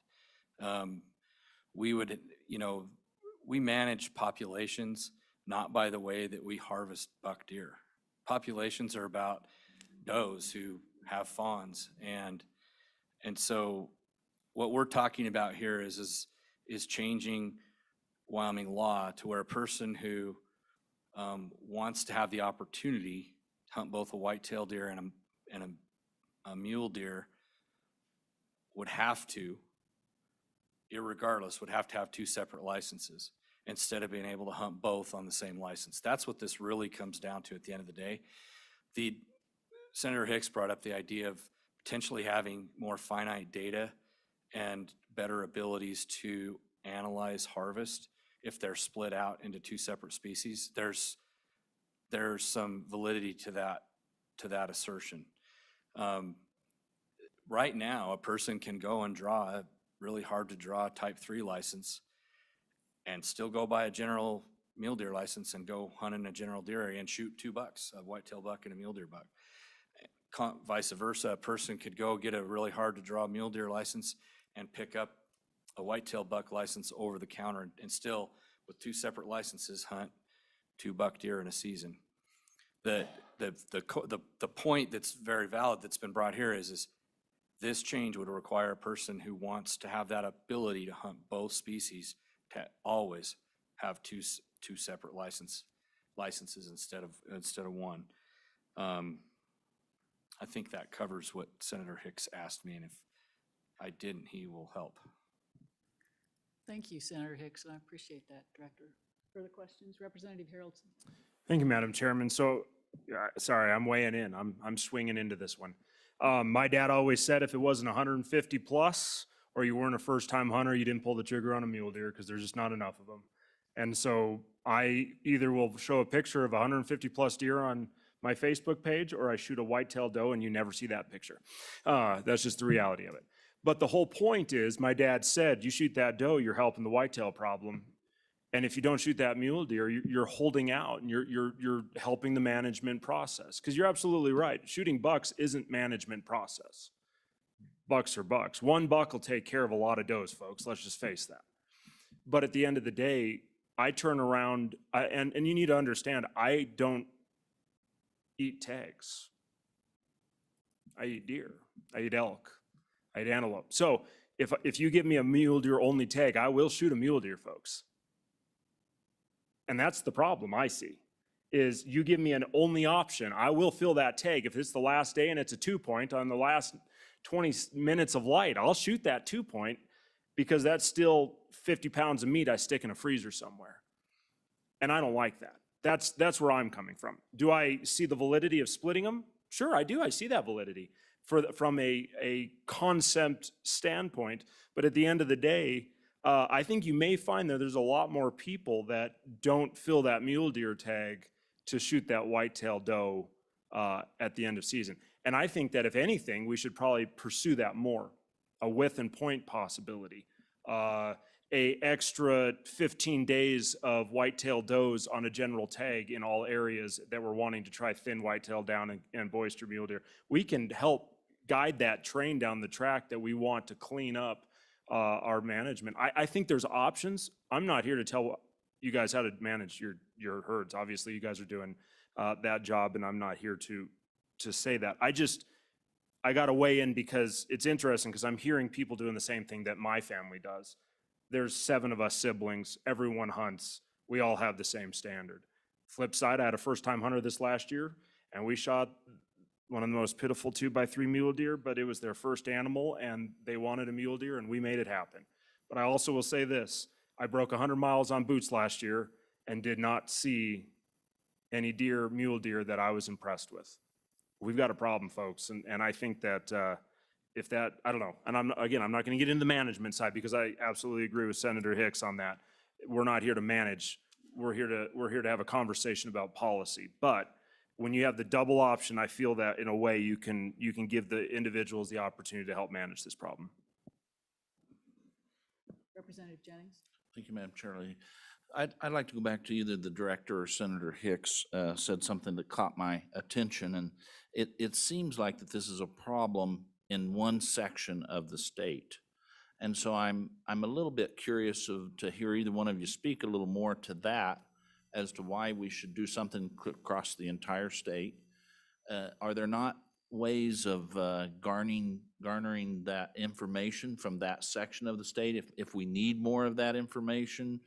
Are there not ways of doing that without creating what looks like could be some unintended consequences in other parts of the states, perhaps? I mean, perhaps it's not. I'm just curious Senator Hicks brought that up about this is kind of a problem in the Black Hills. So are there no other options that we would exhaust first? Either one of them. Director.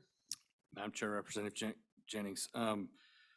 You know, maybe I'm looking at this too simplistically, but I look at this as just like the difference between an elk and an antelope. They are two distinctly different species that we issue two completely different licenses for. And that's the way I view it. I don't disagree that we can't manage these species with different license types and in different ways on the ground with the current or a change in the system. I don't argue that at all. We can do that. This change very simplistically lines up and makes consistent with how we do other species in the state. It makes it consistent. The other thing, as I mentioned, that I think is the fundamental change here is in order to exercise the opportunity that some of our public folks talked about, you have to buy 2 licenses to do that.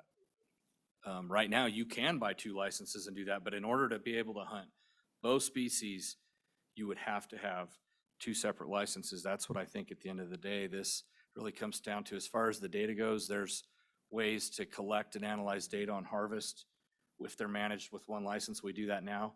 There's potential though, like I said, to be able to garner more finite results if they're managed on separate licenses. You can have more targeted surveying and more targeted analysis if these deer were harvested under this particular license versus this particular license. When a person can harvest either species on the same license, it kind of grays and muddies the water a little bit. So, and I'm not, and don't think I'm not saying we can't use surveys to try to figure that out and try to ferret out. But I think this does, a change like this would make the waters less muddy. Thank you, Director. Appreciate it. One more question. Representative. Madam Chair, thank you. Just in listening to the conversation, I guess I go back to assuming management, whether it's self-management in a hunt. I guess the one piece that may be missing for me is if you go with 2 different species licenses, is the intent of Game and Fish to ultimately even have that mule deer license harder to get? Because we're assuming that numbers stay the same. We're assuming that licenses stay the same or that we self-manage a hunt. My question is the intent of the department to restrict that mule deer license even more? Thank you. Director. Madam Chair, Representative Knapp, no, we have the ability to restrict those licenses now in general hunt areas where, you know, people can buy those licenses over the counter and go hunt any general area in the state. The way we regulate the harvest in those areas of bucks, we are almost exclusively harvesting bucks in our state. We harvest very, very few mule deer does. The way that we manage that harvest is by season length primarily, and then the limitations that we place on the area. So no, the intent here is not to necessarily reduce the number of folks that have the opportunity to hunt mule deer. You're right, the behaviors and decisions people make about whether they're gonna fill their tag or not, or whether they're in the boat of, well, I don't really think it's right, but I'll probably do it anyway if I only have this license. I mean, those are behaviors that they vary widely across the board. And I think, you know, our job isn't to try to influence those personal choices and behaviors, but to provide a system that's simplistic, consistent, and something that we can work with. Good questions, committee. Thank you, Director. I appreciate it. Thank you also to everybody who provided public comment. We appreciate you guys taking the time to come down to the committee today. You're off the hook. All right, we'll move on to our last topic, which is a Wyoming coordinate system. And my co-chairman and I, we've been wrestling with this topic of trying to find people that would provide testimony to this committee. And fortunately, we've had some people step up who have agreed to speak to us. But Chairman, would you like to just kind of give the committee an overview of how this came to us and why this is important? And you all received an email from me earlier in the week and videos that were sent out, or a video link rather, from LSO. And I hope you all had a chance to look at those videos, which would help to try to help this committee understand why this topic is in front of us. So. Yeah, Madam Co-Chair, thank you for that. So just some background information, we had, my co-chair and I had some conversations and learned about, when you think of surveying the West and some of the early tools that were available, and we're talking 1800s, it's not difficult to imagine that things have changed. Our technology is better. We have, better mapping capability, better surveying tools. And so we have a state agency, the Geological Information Survey, which has been doing some extraordinary work on that. I believe it's GIS is housed within the Enterprise Technology Services Department. ETS's mission really is to provide for the security of our data, making sure we've got capacity, making sure that access is kind of locked down. So we thought it would be appropriate to have ETS come, only to learn that that's actually their core mission, even though GIS is housed within them. And then a key person who we'd like to testify before you is unfortunately on leave right now. So this has been rocky. Fortunately, though, we do have people who are knowledgeable about this issue and can tell us a little bit about some of the work that's going on from different lenses, from the surveying community, and then maybe from some of the more mapping technology. But the reason this is important is when we did those early surveys of the West, you have federal agencies like the Bureau of Land Management. Once they get their data, that's kind of their data, and they look at that in a silo. Then you have state agencies like state lands, and we look at those in a certain way, and those two systems don't always talk. And so depending on who you talk to, there might be areas in Wyoming where you have overlap on a boundary, meaning that perhaps we're overtaxing citizens, and in some instances, maybe a foot, in other instances, a little bit larger for miles on end. So we understand that a lot of effort has been happening in other states to do a better job with their mapping. And that's what we're trying to get our arms around. We have a whole new vocabulary to learn. We're going to bumble through this, at least I am. I can tell you that right now. I've been trying to get my arms around this one too, but it's really fascinating. So with that, that's back to you, Madam Co-Chair. I just want to thank you for your patience as we work through and make sure we're getting everyone educated. But at the very least, I think our hope is to make sure that as we're looking at the state plane coordinate system, which is what it's called, we're not talking about airplanes, we're talking about the planes of the earth. Another thing to keep in mind is the earth moves. And so some of this new technology recognizes that. So we have a lot to learn today, and thank you, Madam Co-Chair. We're gonna keep chugging through this. Thank you. And Kaylee, if you would come forward, please, and share with the committee the brief that you put together for us. Thank you.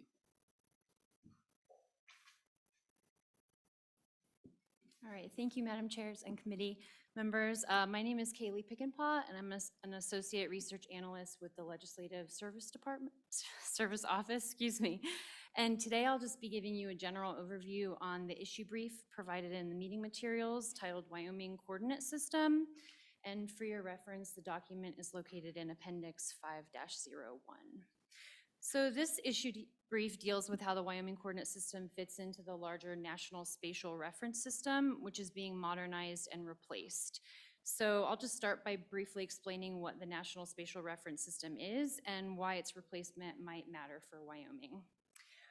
The National Geodetic Survey within the National Oceanic and Atmospheric Administration operates the official coordinate system for all geospatial work done by the federal government. So this coordinate system is called the National Spatial Reference System. This system is referenced to two different models that use horizontal and geometric information to inform the position of specific geographic points. And these two models are called the North American Datum of 1983, or NAD83, and the North American Vertical Datum of 1988, or NAD88. These models are being replaced with 4 terrestrial reference frames. And these reference frames will be more accurate than NAD83 and NAD88 because they correspond to the Global Navigation Satellite System, which orbits the Earth's geocenter and continuously receives data, and they correlate with tectonic plate movement.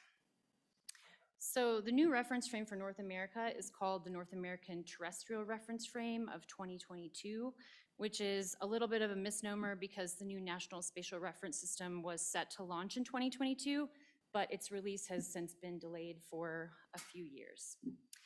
The National Spatial Reference System establishes a coordinate system for the entire United States and also individual state plane coordinate systems for each state. So the federally established state plane coordinate system reference to NAD83 will be replaced with the National Spatial Reference System, as will all of the state plane coordinate systems.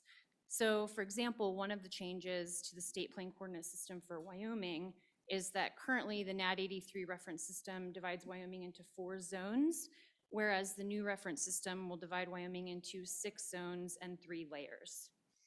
So this impacts Wyoming because in '93, Wyoming statutorily adopted the state plane coordinate system that is referenced to NAD 83. And so following the adoption of the 2022 terrestrial reference frames, the federally established state plane coordinate system will no longer align with what is in Wyoming statute. So the issue brief dives a bit deeper in terms of some of the more technical aspects of this, how the data for these systems are collected, and why the modernization will improve accuracy. But that, Madam Chairs and committee members, is the broad overview of the National Spatial Reference System and how it might affect Wyoming. And with that, I'll stand for questions. Thank you, Kaylee. Appreciate that. Committee, questions for Kaylee? Yes. Vice Chairman Newsom. Thank you, Madam Chairman. I read through all of this, I watched the videos, and my question that I wrote down was, do we need to reference the precise navigation system in statute, or do we need to put some more general language that's, because this seems to be a moving target, the reference system? Do we need to be more general in our reference to it, that we will use best available technology, or is it wise to specifically name whatever reference system we're going to use?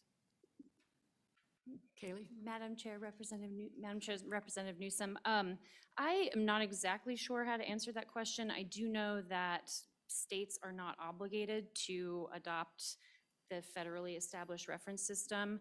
However, the federal government is, so any federal agency that does work in Wyoming will be using the updated system, which could be an issue for coordination among agencies. But otherwise, I think that states can do whatever they see fit. So Kaylee, in your research, have you had any indication, or did you find any indication at the federal level about how soon this might be ready to be put in play, and whether or not, you know, the name change at the state level would definitely be set, or if do they still think there might be some changes coming? You know, it seems very fluid at this point. Madam Chair, I do not know anything about a change in the 2022 language. One of the videos, one of the sort of webinars released by the National Geodetic Survey did mention perhaps 2025 as a target date. However, I didn't find that published on the National Geodetic Survey website or anything like that. So I'm not quite sure if that's set or if that's going to be fluid. We appreciate all your time and your efforts. Thank you. Thank you so much. So it appears we have 3 very knowledgeable looking gentlemen who have joined us. And so it is our hope that I am correct in that assumption, Kaylee. Thank you. And if so, would you please come down and be our lifeline on this issue and help us with this topic? We would welcome any information that you might be able to provide to the committee. Welcome to join me if you'd like. You came all this way, you may as well come to the big table. Please introduce yourselves. Madam Chair, my name is Jeff Hammerlink. I'm the director of the Wyoming Geographic Information Science Center at the University of Wyoming. I've been involved with geospatial efforts in the state since about 1994. I've directed the center since 2004. I've served on various versions of coordinating boards related to geospatial since probably since Governor Sullivan signed the first executive order that looked at coordinating some of these things. I currently serve as an ex officio member of the governor's GIS advisory board. However, I'm not here today representing that group. I'll leave it at that. I have some other comments, but I'll leave it at that for now. Okay, gentlemen. Hello, Madam Chairman and board members. I'm George Dale, and I've been a member of the Professional Land Surveyors of Wyoming for nearly 30 years. And we've been using this coordinate system on and off. And in '83, we had another change coming when we had to change the '83 stuff. So our biggest concern right now is that we changed the language from being very, very specific, talking about the NAD 83 stuff and the older stuff, to be more general and referencing the new general coordinate system that will be coming down. And like Kaylee did say, it's probably not going to happen for a few years, but we would like to have the statute requirements put in place before that happens, so we're not trying to rush into that system. So I can answer some questions. I also brought a friend of mine, Dr. Herb Stoughton, who is very, very knowledgeable on this subject. Good afternoon. I'm Dr. Herb Stoughton. I have worked on state plane coordinates since 1960, including designing the systems here in Wyoming, Montana, Nebraska, and Georgia. I also have worked on map projections similar to this all over the world. I also worked on the survey systems, namely the Doppler GNSS systems, helped develop them so we can get the kinds of surveys that we're now seeing today.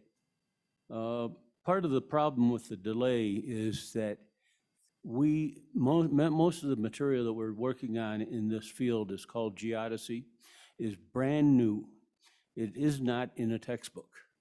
And some of it was not available to us because we had no technology.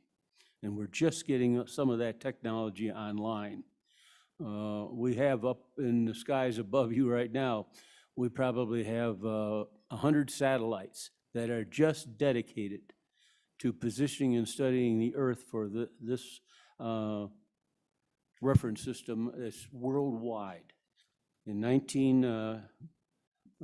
1999, 2000, all the scientific countries that work in these fields agreed that they would have a unique system so that we could cover transportation and everything else. And it's been my pleasure. The Wyoming system, I want to clarify one small point. It's actually, there's 3 sets of map projections that I designed for this system. The one is the 4-zone transverse Mercator, which is specifically designed for the engineering users, are the biggest users, in particular YDOT. They've been using this system since the middle 1950s, as far as I know. The second system is a 1-zone system for those people that work across the state and don't want to work between zones, because it is a nuisance. And but it has the same attributes and geometry as the 4-zone. And the third zone is to address generally some users in the GIS community, who like to work on a different kind of map projection, and this is available to them. It is our purpose, it was my purpose when I designed these, that when the new survey stations are put onto the new system, they will be in the 3 reference systems, which will probably appeal to probably 90 or 95% of the users of this kind of data, or require this kind of data. I guess I'll leave that to questions, and I'll turn it back over to our capable professor. Questions? Yes, Senator. So thank you, Madam Chair. I know what you're trying to do, and I appreciate it, and I support it. Are the satellites that is the satellites also used by the National Geospatial Agency? Yeah, yes. Yes, they're used, we use the, believe it or not, we use the Russian, the European Galileo system, and our own systems simultaneously. They're all open for everybody to use them. Madam Chair, follow up? Yes, sir. So I assume you're sharing that information with NGA? Are you any information that you collect using their satellites is obviously information that they are collecting as well, correct? Yes, that is correct. There's nothing classified in this whatsoever. So, Doctor, is it necessary then for, and all 3 of you can probably address this, for the state of Wyoming then to make the statutory changes, the language change, to correlate with with this new system? Well, the document, if you've read the previous statute, it permits the use of the plane coordinates in describing legal issues like boundaries, et cetera, all right? It's a permissive thing that can be done. This statute then allows officially to let the new system be used in the same way as the old system. And in the old system, as you'll look in the new draft legislation that I wrote, it allows to use the old system if it had been started prior to the development of the new system. So we're not throwing the baby out with the bathwater. We're letting the stuff like YDOT did for 40 years, 30 years on NAD 83, it is still acceptable to them to use as a legal component for writing contracts, for writing boundary descriptions, right-of-ways, anything that they do. And then this will take, the other part of this is in the first two generations, which is 1927 and 1983, there were very strict restrictions on how the surveys were to be conducted.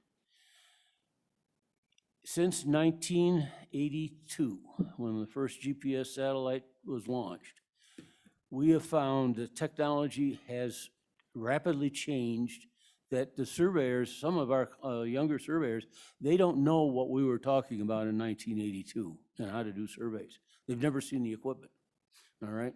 They're using brand new equipment. It gives you brand new data, and we can go out now. I can go out here, if I had the equipment with me right now, I could go out here in your parking lot and put a coordinate on the point that you give to me in less than 1 minute of latitude, longitude, or plane coordinates. And before that, we would have to set up an entire survey that goes over potentially vast distances to tie into the national network that's here in this area. Mr. Hammerling? Madam Chair, with reference to possible changes to statute, the National Geodetic Survey has provided some model legislation for the states to consider, and I know my colleagues here have, I'm sure, looked at that and worked on drafting some things that would work well for our specific state. You know, from my viewpoint, it would be important to use their expertise in helping do that, but it's also an opportunity to involve other sectors of the geospatial community. So GIS folks like myself and others, and I think as important as creating the legislation and considering it is a certain level of outreach and education to promote coordination of these efforts alongside, you know, actually considering a change in statute. And that kind of points to what a lot of other states have done with this. In some states, it's very much focused on surveyors, and rightly so. I think they're at the forefront of this, and they really do have the most expertise. But with these sort of new digital products with the National Spatial Reference System, it really opens this whole world of geodesy that used to be sort of this specialized area of just a few handful of professionals, really to all of us that deal with geospatial. And so looking into ways that we can help promote that, I think would be an important consideration. So Director, do you think it would be important for the state to embark on more public outreach before they venture into statutory change then? Well, I think, again, following the lead of the folks from the Professional Land Surveyors group, and maybe augmenting that with some other stakeholders from around the state. As has been said, this update of the National Spatial Reference System and the rollout of the new 2022 State Plane Coordinate System is delayed. It's unclear whether they've final adopted the new zones yet. And so I think there's value in possibly forming some type of committee that can help shepherd that through. Okay, thank you. Committee, questions? Are you all kind of wondering why we're here? This is, think it's I fascinating. do too. Madam Co-Chair, I do have a question. I apologize, I had to step out for a second. But can you tell us why, if the goal was initially to get this new system out by 2022, and then I'm guessing because of COVID, that probably would be my guess of why there's perhaps a delay and it's now maybe 25. But why, I'm wondering why now, or why we weren't brought the legislature made aware of this, or were you aware of any other committees taking this on to look at the statutory language? I am curious, and then just kind of a follow-up, kind of doing some research offline. I think is it either Montana or Utah that's like really ahead of us in what they're doing, and just kind of talking about where other states are in their process development. If you could speak to some of those two questions, I'd appreciate it. Director, can you answer that? I can't speak to the surveying community and sort of their level of engagement in the last 3 to 4 years. That might be a good starting point, and then I could fill in on the geospatial side. Mr. Dale, can you speak to that? Yes, I can. We have been trying to do this as surveyors. We don't rub elbows with many legislators. I don't, not to say, but it's not something that we would normally do. And so we have tried to find a legislator, a committee or something to get this out there. And so, yes, we haven't done it any earlier than this. We're kind of been trying for the last 2 years that we've known about this to get someone. We finally have someone that will listen to us, that wants to go ahead with furthering this out. There are many stakeholders in this language that we have. And as surveyors, land surveyors, every one of you has probably employed a surveyor at some point in your lives.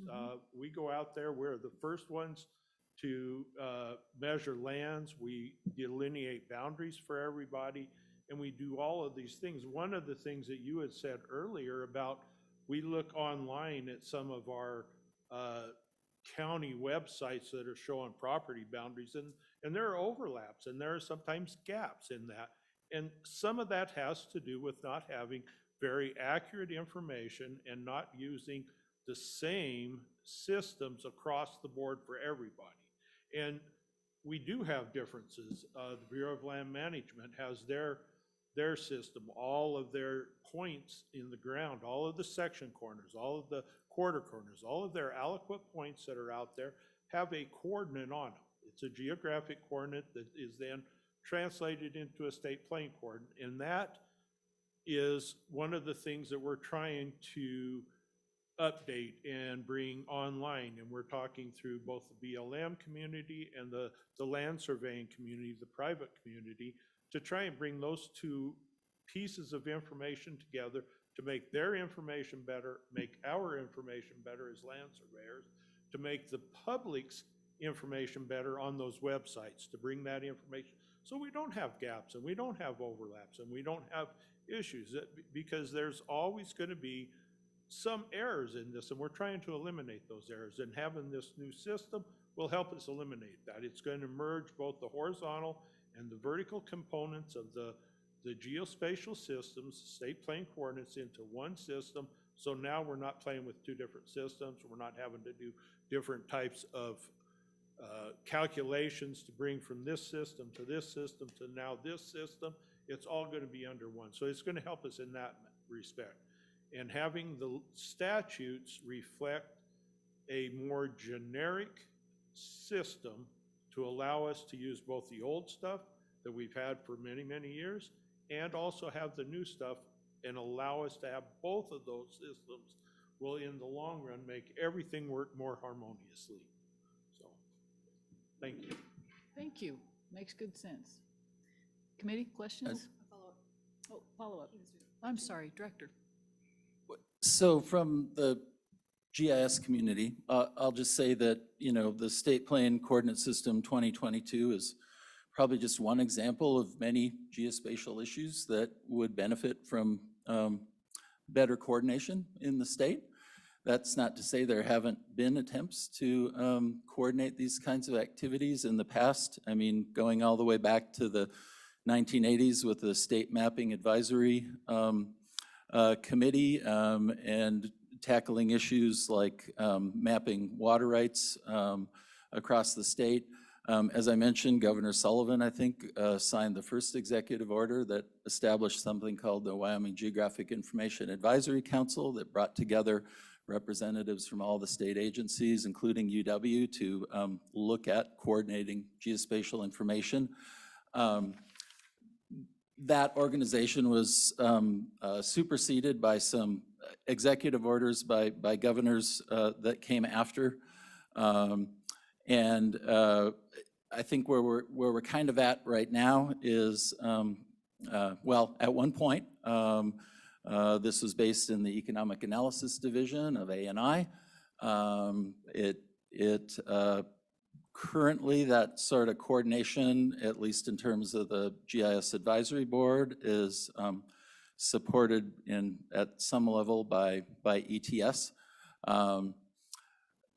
So there have been attempts to do this, but I think there's, always important to look at ways we might improve that. In reference to the states that you mentioned, Senator, the state of Montana and the state of Utah. The state of Utah has had a state GIS office since, I think, 1982. And that is in statute.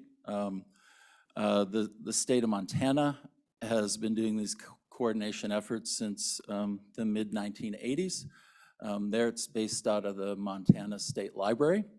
And they have some certain unique funding mechanisms to help support that, one of which is related to a statewide land records or parcel layer. And there are other states that have different sorts of coordination mechanisms, different than those two, and different than ours. Questions, Madam Chair? Yes, ma'am. Thank you, Madam Chair. Just some more questions. So I think, my understanding of the importance of looking at this issue isn't just about lines and surveys. It also, some of these mapping tools can be used for broader applications. Is that fair? And I'm just trying to, again, get a sense of why, investing in this new system isn't just about lines and surveying. I think it's got a bigger impact. And then just a little bit more about this advisory board. I think you're kind of touching on it, I think, but how often do you meet? What kinds of issues do they talk about? Is it actively, an entity that's doing work, or is it a group that no longer meets and is not really talking about issues? So I'm just curious about this advisory board, and then just the bigger application and benefits that come with this system.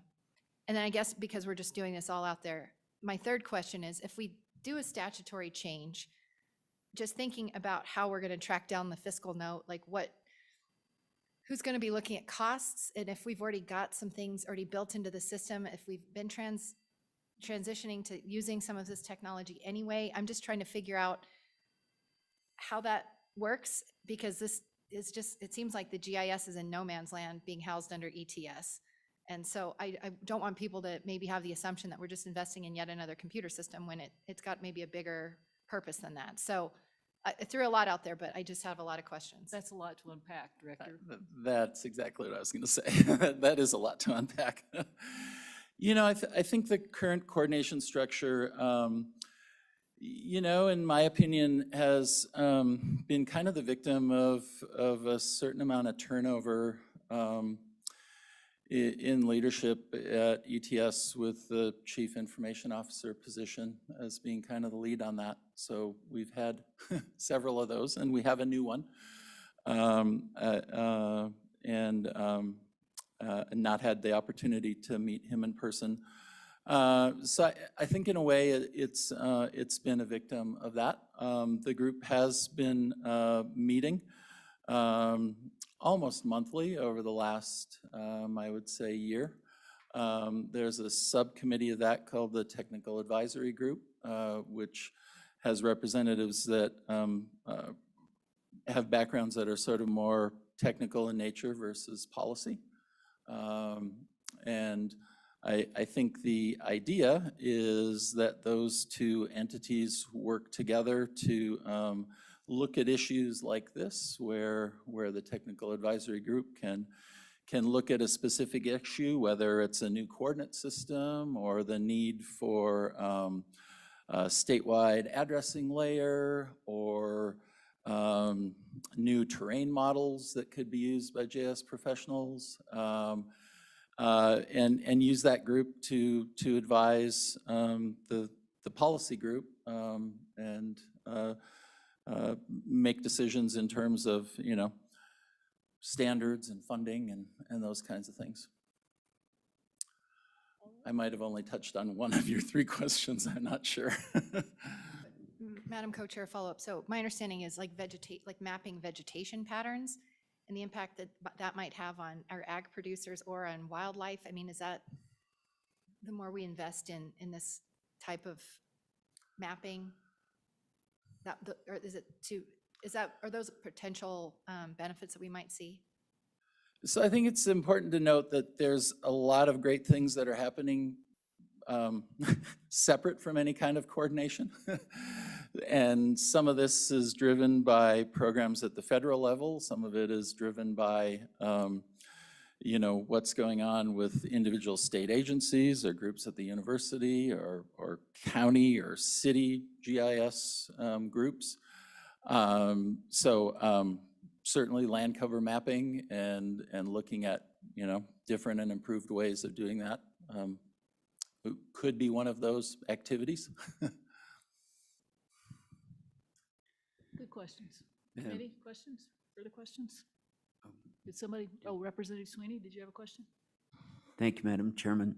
So is it the legislature's role to bring all these user groups together, or is there just, somebody mentioned there's actually some model language model to possibly plug in here? Because I'm wondering if we're thinking about this too specifically, and our role should be some plugging in some model legislation, some rewording, and then the groups hopefully will come out of the woodwork to come testify on what we've screwed up. And at that point, maybe we'll have something. Doctor? May I answer that a little bit?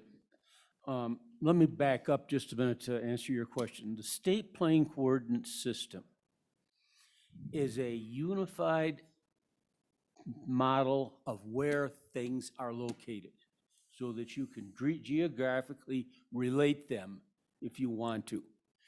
That's its pure theoretical purpose. From that, any user would use this as the reference system of positioning their geographic information system for whatever they are doing. All right? Okay. So somebody may be looking at grasslands, somebody may be looking at wetlands, somebody may be looking at coal mines or oil fields or whatever. They have a geographic reference system of where to put their information so that they can identify the relative positions of each of the bit of data they have and correlate it with other data from other sources that they want. We don't have to put all the data into one computer. His unit at the university could have it. His private firm could have whatever he wants. I could have it, and I would address myself to gather what I needed for my purpose. Okay. The reason that we use the model I've used the model is that the biggest single engineering user in the state of Wyoming is WYDOT. They have been using it since the 1950s, as far as I know. I know they were using it in the 60s because I spoke to the person who designed the original system for them back about 30 years ago. And he's since passed away, but I have his communications. When we looked at NAD 83 to do this, what we're doing right now, the engineering staff and I met, and I was told that somewhere around $30,000 would have to be expended if we changed the system from what they currently had. That was just hard money and probably 6 months of minimal production time by their personnel. Therefore, I concurred with them that the four-zone system that was designed in 1927 was perfectly applicable, and there would only be a few numbers changed in the data set.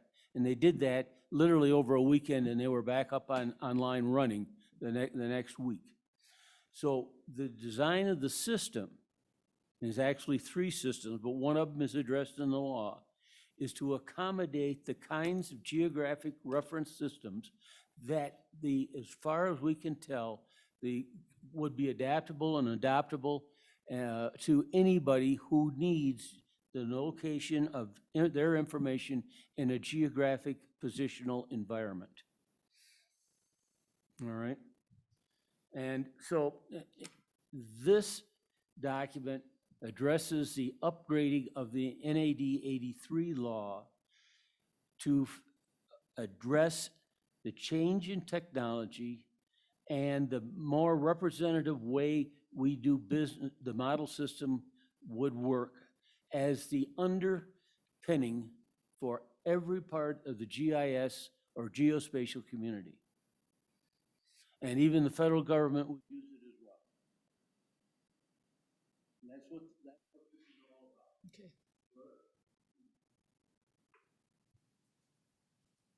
Interesting. Thank you. So it's not changing anything. It would just be like you, in more inclusive language. More inclusive. Mhm. And one other thing, and it's in this brief that you have.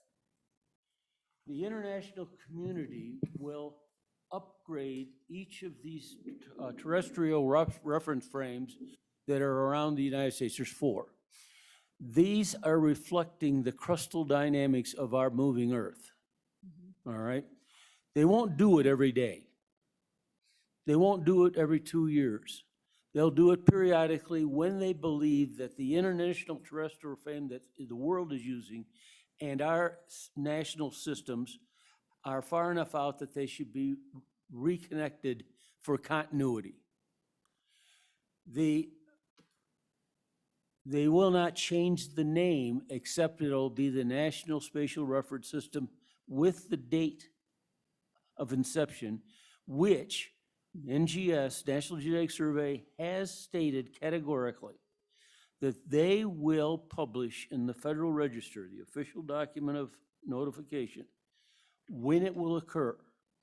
And as far as I know, and I'm almost 99% certain, it will occur at 0.00 hours on 1 January of that particular year and at no other time. That's because that has been the way they've handled this stuff for over 150 years. Thank you. Well, committee, we don't need to take any action on this. We do have a video we'd like to show. Senator Landon, do you have a question? Well, Madam Chairman, thank you. I really appreciate you three. When I stepped off the beach, I was in way too deep of water. So I'm really beating a froth on the water to try to stay on top here. So, but just really appreciate it. And I was just gonna, it seems to me like what the request is, just so I understand it, is to move forward with this legislation, which will accomplish what you're setting out to do here. And that would be my only suggestion to the co-chairman, is that we do want to carry something forward to the next meeting, do we not? We do. And so we would want to make a request for a bill draft, have our legal staff work with these gentlemen to get something in place, right? Okay, thanks. Madam Chairman, the draft bill that has been authored and has been sent forward, I drafted it myself because I'm familiar with how to do it. So you should have or will have, if you don't have it, there is a draft proposal already done. So, Doctor, did you draft that for the Transportation Committee, or do you recall when you drafted that? I drafted in general to be submitted to the legislature per se. I am not a political person. Right. I'm just a poor engineer out in the backwater. So I didn't know who to address it to, what committee or anything. And it showed up in your committee. Okay, well then, if this committee chooses to move forward, then perhaps you could connect with our staff and get Yes, that they can drafted. contact me. Okay, And and Representative Sweeney? just, so being we've got the Senate Chair of Transportation on this committee, has transportation, YDOT said anything about this? Senator, Chairman? Madam Co-Chairman, no. Representative Sweeney? Representative Sweeney, I think what you're getting after is, are we the right committee? And that's been the hard part with GIS, is they are kind of in this no man's land of where they belong. You heard they, in some states, they're in the state library, in another state, they're in their state lands. Another state, A&I formerly had them. And so I've been trying to noodle through who's the right agency, then that would kind of inform who the right committee is. And I think for the time being, they are in no man's land. I don't think ETS is the right agency to house them. So from what I understand, you know, Co-Chair Flitner and I met with the GIS director and a couple of his team members late last week. He said that the Joint Appropriations Committee is looking at this issue about where it should be housed. And so at some point, even perhaps at this meeting, we could draft a letter if you feel appropriate to just encourage the JAC to really give this a good look and maybe find something, a better agency that maybe where it aligns with their mission. But I don't think it's just YDOT. I mean, we've talked about this, Co-Chair Flitner and I. I think it initially came to us because we do have some boundary issues. I'm sure you're familiar with people talking about corner crossing. You could talk about in the terms of revenue, are we overtaxing or undertaxing citizens? So it's really hard to pinpoint the right agency, but I think we need to think about that all as a legislature a little bit more. And I think So- too, when you think about hunters, and Yep. everybody's got one of those GIS systems in hand, right? They need to know where they are. It's on them to know whether they're on private land or not. So, Madam Chairman, I don't have a problem with this committee Boundaries are tight. housing it by any means. But I do agree that we should start, you know, letting LSO draft something. There's model legislation out there. We've got someone that's already drafted something that possibly could work, so. This is it right here. So, Okay. but, so I'm fine with moving forward. Committee, further questions for any of the gentlemen at the table? Senator Landon. Just real quickly, I appreciate the co-chairman, of our Senate side. I think that's always a good way to go about things, is to maybe accompany our request for a bill draft at this meeting with a piece of communication, and we could share that with whatever committee that we chose. If we wanted to share it with the Transportation Committee, I think that would be fine. We would certainly want their support. You know, I could share that with my committee. I agree appropriations would be appropriate. But I think at the very least, you know, given the effort that these gentlemen have put in, I hope that we can go forward and start working a piece of legislation that might be helpful, so. I do have a copy of this right here, and I'll turn it over to you at the end of this meeting. Okay, Doctor. And our hope too is you have it on your computer somewhere so you can just send it to our staff. So they don't have to retype it. In Word Perfect or in rich text format. Right. Well, we Yes, I thank do you have for it your- on my computer. And a matter of fact, the PLSW does have it as well. Okay, So that we can, if you have a query and would like it, we also can give you the white papers that are background prepared. This is actually the book of 470 pages of papers on the state plan coordinate system. you know a little bit about it. It's almost all mathematics, so I won't burden you with that. Well, this has been very enlightening, and I know that you guys have taken your own personal time to be here, and I so appreciate this. The committee appreciates this. My co-chairman does as well. Thank you. Thank you Madam- for listening to us. Yes. Madam Chairman, before, so just a quick chat with Senator Salazar. Are there costs involved to the state at this point with just changing the legislation down the road? I mean, obviously, YDOT would probably need a few changes, but I don't see it insurmountable. In my opinion, any cost to change the statute, et cetera, would be pocket change. All right? In other words, it would be just to the normal doing of business, period. Because right now, those people that are using the current system, if it was put in and activated today, and tomorrow I walked in the office, they wouldn't know the difference unless they read the fine print. It would be doing business as usual. Okay. I move, Madam Chair, that we have LSO draft a bill to be ready for our next meeting based on that work. And, I think maybe we could even circulate that, scan it and send it around to the group and show, if you're interested in working on this, let me, I want to be involved in this. Let me and, LSO know if you want to weigh in on some of that. If not, then we'll pick it up at our next meeting and keep working it and make sure it's right and have the public have an opportunity to weigh in. But that's the motion, is to have a bill draft prepared. It's been moved by Chairman Ellis and seconded by Representative Sweeney to have legislation drafted by LSO for our next meeting based on the good doctor's work. And so we will have that for our next meeting, which will be in August in Thermopolis, correct? And we've also spoken with the governor's office, and they assured us that they would have someone at our next meeting as well from their office that could speak to this as well, so. And Madam Co-Chair, and would it be, I know we need to vote on our motion, but this GIS Advisory Board, will they be meeting between now and our next meeting in August? And would someone from that group want to testify and present some opinions or information to us? Madam Chair and Senator Ellis, again, I'm not here on behalf of that board today. I believe if I look at my calendar, the next scheduled meeting is the first Tuesday of the month, which would be the first Tuesday in June.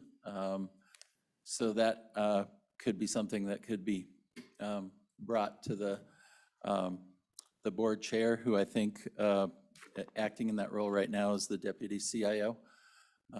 It could be brought to his attention to put on the agenda to discuss. Would you make the commitment just to me to ask? Not to get them Excuse here, me? just to ask the group? To look I at can what do we're, that.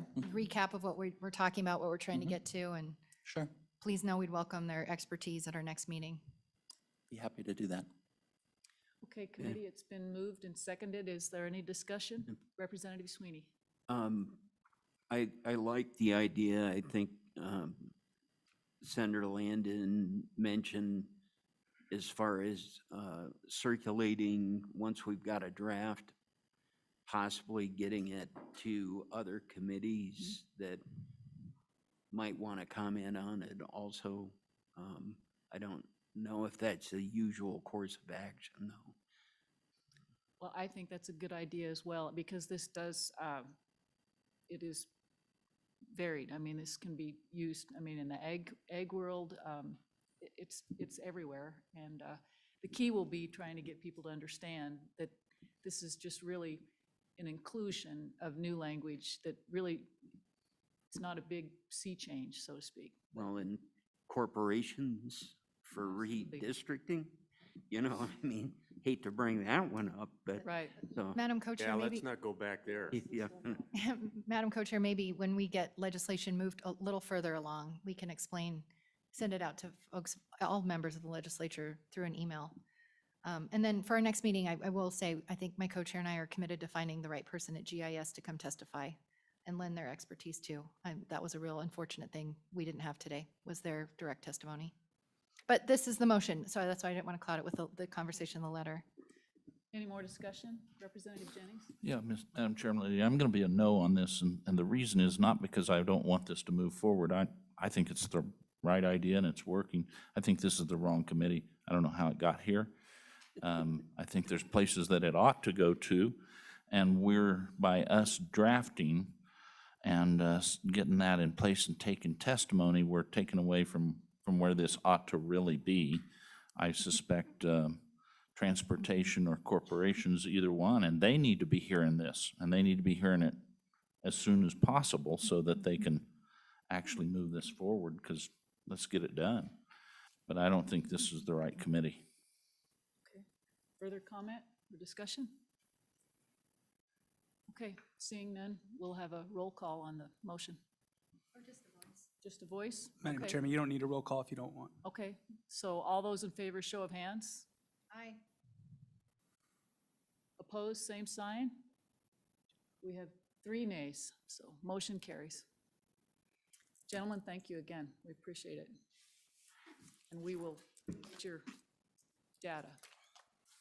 Committee also, JAC is studying ETS. And so I think it would behoove this committee to send a letter just suggesting that they, in their study of ETS, that they take a look at the GIS office and the possibility of finding a home for it where it fits, because it doesn't seem to be fitting right now with ETS. So is this committee in favor of having a letter drafted to go to JAC? Second. Okay, that's a motion. Yep. Any discussion? Okay, all those in favor, aye? Aye. Oppose? Nay? Okay, so we'll, LSO, if we could have that letter drafted as well. Committee, further discussion on anything that transpired today? We can discuss it at the end of tomorrow if you'd like. There was a suggestion on the preference points to weighted bonus points. I don't know if the committee, if it's in your, is the committee still listening? I don't know if the committee is interested in doing anything with that at this point, or if you'd like to mull that over further. I'd like to hear your thoughts on the preference point to a weighted bonus point change. It's a heavy lift. It's a big change. So, Madam Chairman, so will that take basically legislation? So we would suggest a draft. That was what we would vote on. Right, if this committee is interested in doing that. And do you want to do that now or tomorrow? That's what I'm asking you all. You all are interested in taking that up and moving it forward to our next meeting, or if you want to sit on it, it's up to you. Madam Co-Chair? Madam Co-Chair, just for the sake of discussion, you know, if somebody feels strongly about that change, the more time we have to look at language, the better. You know, if we want to mull it over and then wait until August, then all of a sudden we're in a time crunch to get the language right. So for those of you that feel strongly about making the transition, now's your chance. Yes, Senator Landon. You know, I kind of took it that we had 2 suggestions from that task force.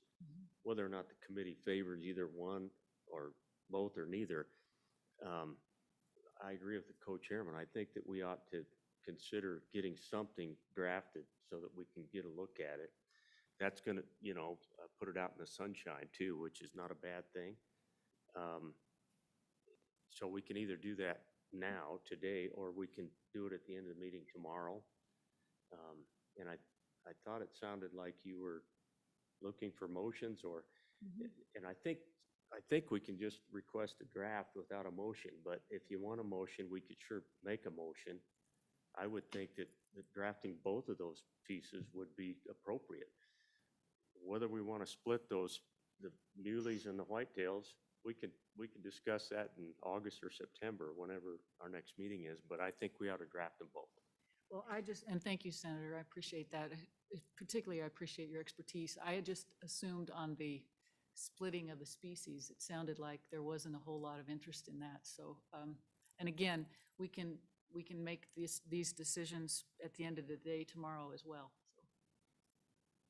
Just a follow-up, Madam Co-Chairman, the reason that I bring that, I understand there's some consternation about that bill, but I, for one, indicated that I was going to try to take the work of that wildlife task force, which has a really great makeup, you know, of a lot of different walks. And they've come to us with a couple of things that are pretty well vetted, at least by the task force. They haven't come in front of us, but it just, you know, when they make a recommendation, I'd like to just follow through and see where it goes. Okay, anybody else have any thoughts? Yes. Thank you, Madam Chairman. So I would say on the preference points or weighted preference points, or, I mean, obviously we are up against a line where we have a failure either way. I mean, we are in a bad place. So I think that if there's one thing that I think that we need to be careful of that we never do is go, well, 2 years from now, I don't have to worry about it. So we'll just not worry about it. That's not an answer. We need to do, so I think that all available options need to be drafted. Discussion needs to be had, and realize that you will make someone upset no matter what you do. But at the same time, just watching that run out concept that we saw, I mean, we need to do something, because if we don't do something, we're really in trouble. So I think that, yeah, we need to get some legislation drafted. We need to move forward in the right direction, and just really get the kind of the weigh-in of our in-state and out-of-state, and just kind of figure out what we feel at the end of the day is the best. And you know what? At least we made a choice. We made a call, right, wrong, or indifferent. We made a call to fix the problem. Madam Co-Chair, you know, one benefit of kind of having a sense of where the committee is, though, is LSO staff time. I don't think if we were to have a bill draft in the whitetail versus mule deer bill, that's not complicated. That's not going to take a ton of staff time. Figuring out how to draft all that preference point language, I think, will be a little tricky. So I don't want to make LSO do that unless there's like sincere interest from this committee to have that conversation again. And if we only have 2 people that want to do it, then I don't think we should ask LSO to be drafting those bills. So that's kind of where I'm at, of kind of wanting a better sense of where the committee is. That's a very good point. So on that, Madam Chairman, I didn't understand the 2 bills on preference points. I only understood one potential draft on that. So No, there's 2? No, what Senator Landon was referring to were the 2 suggestions from the task force. One would be to split the deer species. Oh, okay. And then the other would be Okay. the preference point to a weighted bonus point. Madam Chairman? Yes, Just if I could maybe add a little bit of information. So that deer, the split in the species bill was prepared by LSO and is part of your committee materials already. There's a memo that goes along with that bill as well that discusses all the places in Wyoming statute where we just refer to deer. So if the committee were going to move forward with that bill, it would be the advice of LSO that you sit down and look at those references and decide if the bill needs to be more thorough than what it is in its current iteration. And then as far as the preference point thing, I guess if the committee moves forward, it would probably benefit LSO if we could work with the Game and Fish Department and the commission to come up with the draft language, because they're certainly more in tune with the task force and this new system as well. Thank you. thank you, John. Yes. Madam Co-Chairman, it sounds like the Co-Chairman would feel more comfortable if we had a motion so that we got some sense of where the committee's at on both of those. I would just make a motion that we have both of those bills drafted for our next meeting. Okay. It's been moved by Senator Landon. Do I have a second? Could we Two separate pieces. split those? Yes, 2 separate pieces of legislation. Two Two separate? motions? Yes. Okay. All right, so the first will be a motion, if you would clarify, Senator. Thank you, Madam Co-Chairman. My good friend here reminded me that one has already been drafted, so it's already there. So really what the motion should have been, I apologize, it should be for the preference point system. And yes, I would really count on our legal staff to work with the Game and Fish and members of the task force. So that would be my motion, is that we draft that one as well. Okay. And bring them both back to the second meeting. Okay, and do I have a second? Second by Senator Schuler. So just to clarify, we have a motion to draft legislation to change the statute to move from a preference point system to a weighted bonus point system. It's been seconded by Senator Schuler. Is there any further discussion? All right, all those in favor say aye. Aye. Opposed, nay. Motion carries. Oh, Senator Guru, you're back. Have you been? Sorry, with us? sorry, Madam Chair. That's all right. Have you been with us throughout No. or? Nope. Okay, well, I just had to go away for a minute and I'm back. okay. Well, we'll get you caught up You're later. getting me caught up, but I won't vote on that one. Thanks. Okay, all right. So then, committee, back to the legislation that's already been drafted, the change, split of the species. Maybe give it some thought tonight on whether we want to clarify that existing draft. Take a look at the white paper that was created to go along with it, and we'll see if we want to be a bit more technical in that draft legislation. We'll visit about that tomorrow. Does that work for you all? Thank you, Madam Chair. I was looking at it, and I think there would be tremendous benefit in all the places that LSO highlighted to make the distinction of mule deer versus white-tailed deer. Because I was thinking, well, what if we just put some catch-all language that says, when we refer to deer, we mean both. But then you look at it, it's really not too bad. I mean, if the whole point is to try and make the case that, it's like talking about elk and antelope, they're separate species, then we should probably start doing that throughout the bill draft. So I thought I'd throw that out there. I've been thinking about it for a while. Yeah, very good. Further questions, committee, or discussion on anything? Just a reminder, Madam Co-Chairman, I was reminded this afternoon that there's a reception tonight. There is, yes. And maybe everybody remembered that, but I didn't, so that was good for In me. your hometown, Yeah. at the Nicolason. Yeah, there you yes. go. So, In fact,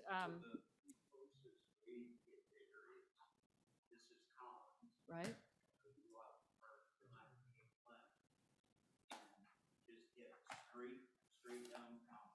Okay.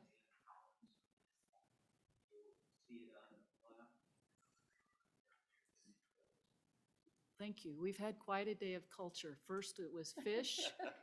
Tonight it will be artwork and a little, yeah. So anyway, it's been a great day. And again, we missed committee members who were not there this morning. And we want to thank again publicly the Game and Fish and the Dan Spees Hatchery folks for a great morning. And the folks in Natrona County can thank the TRW committee for all the moisture that hit the area this morning. We were responsible for that. So anyway, any further discussion, committee? All right, then, meeting adjourned, and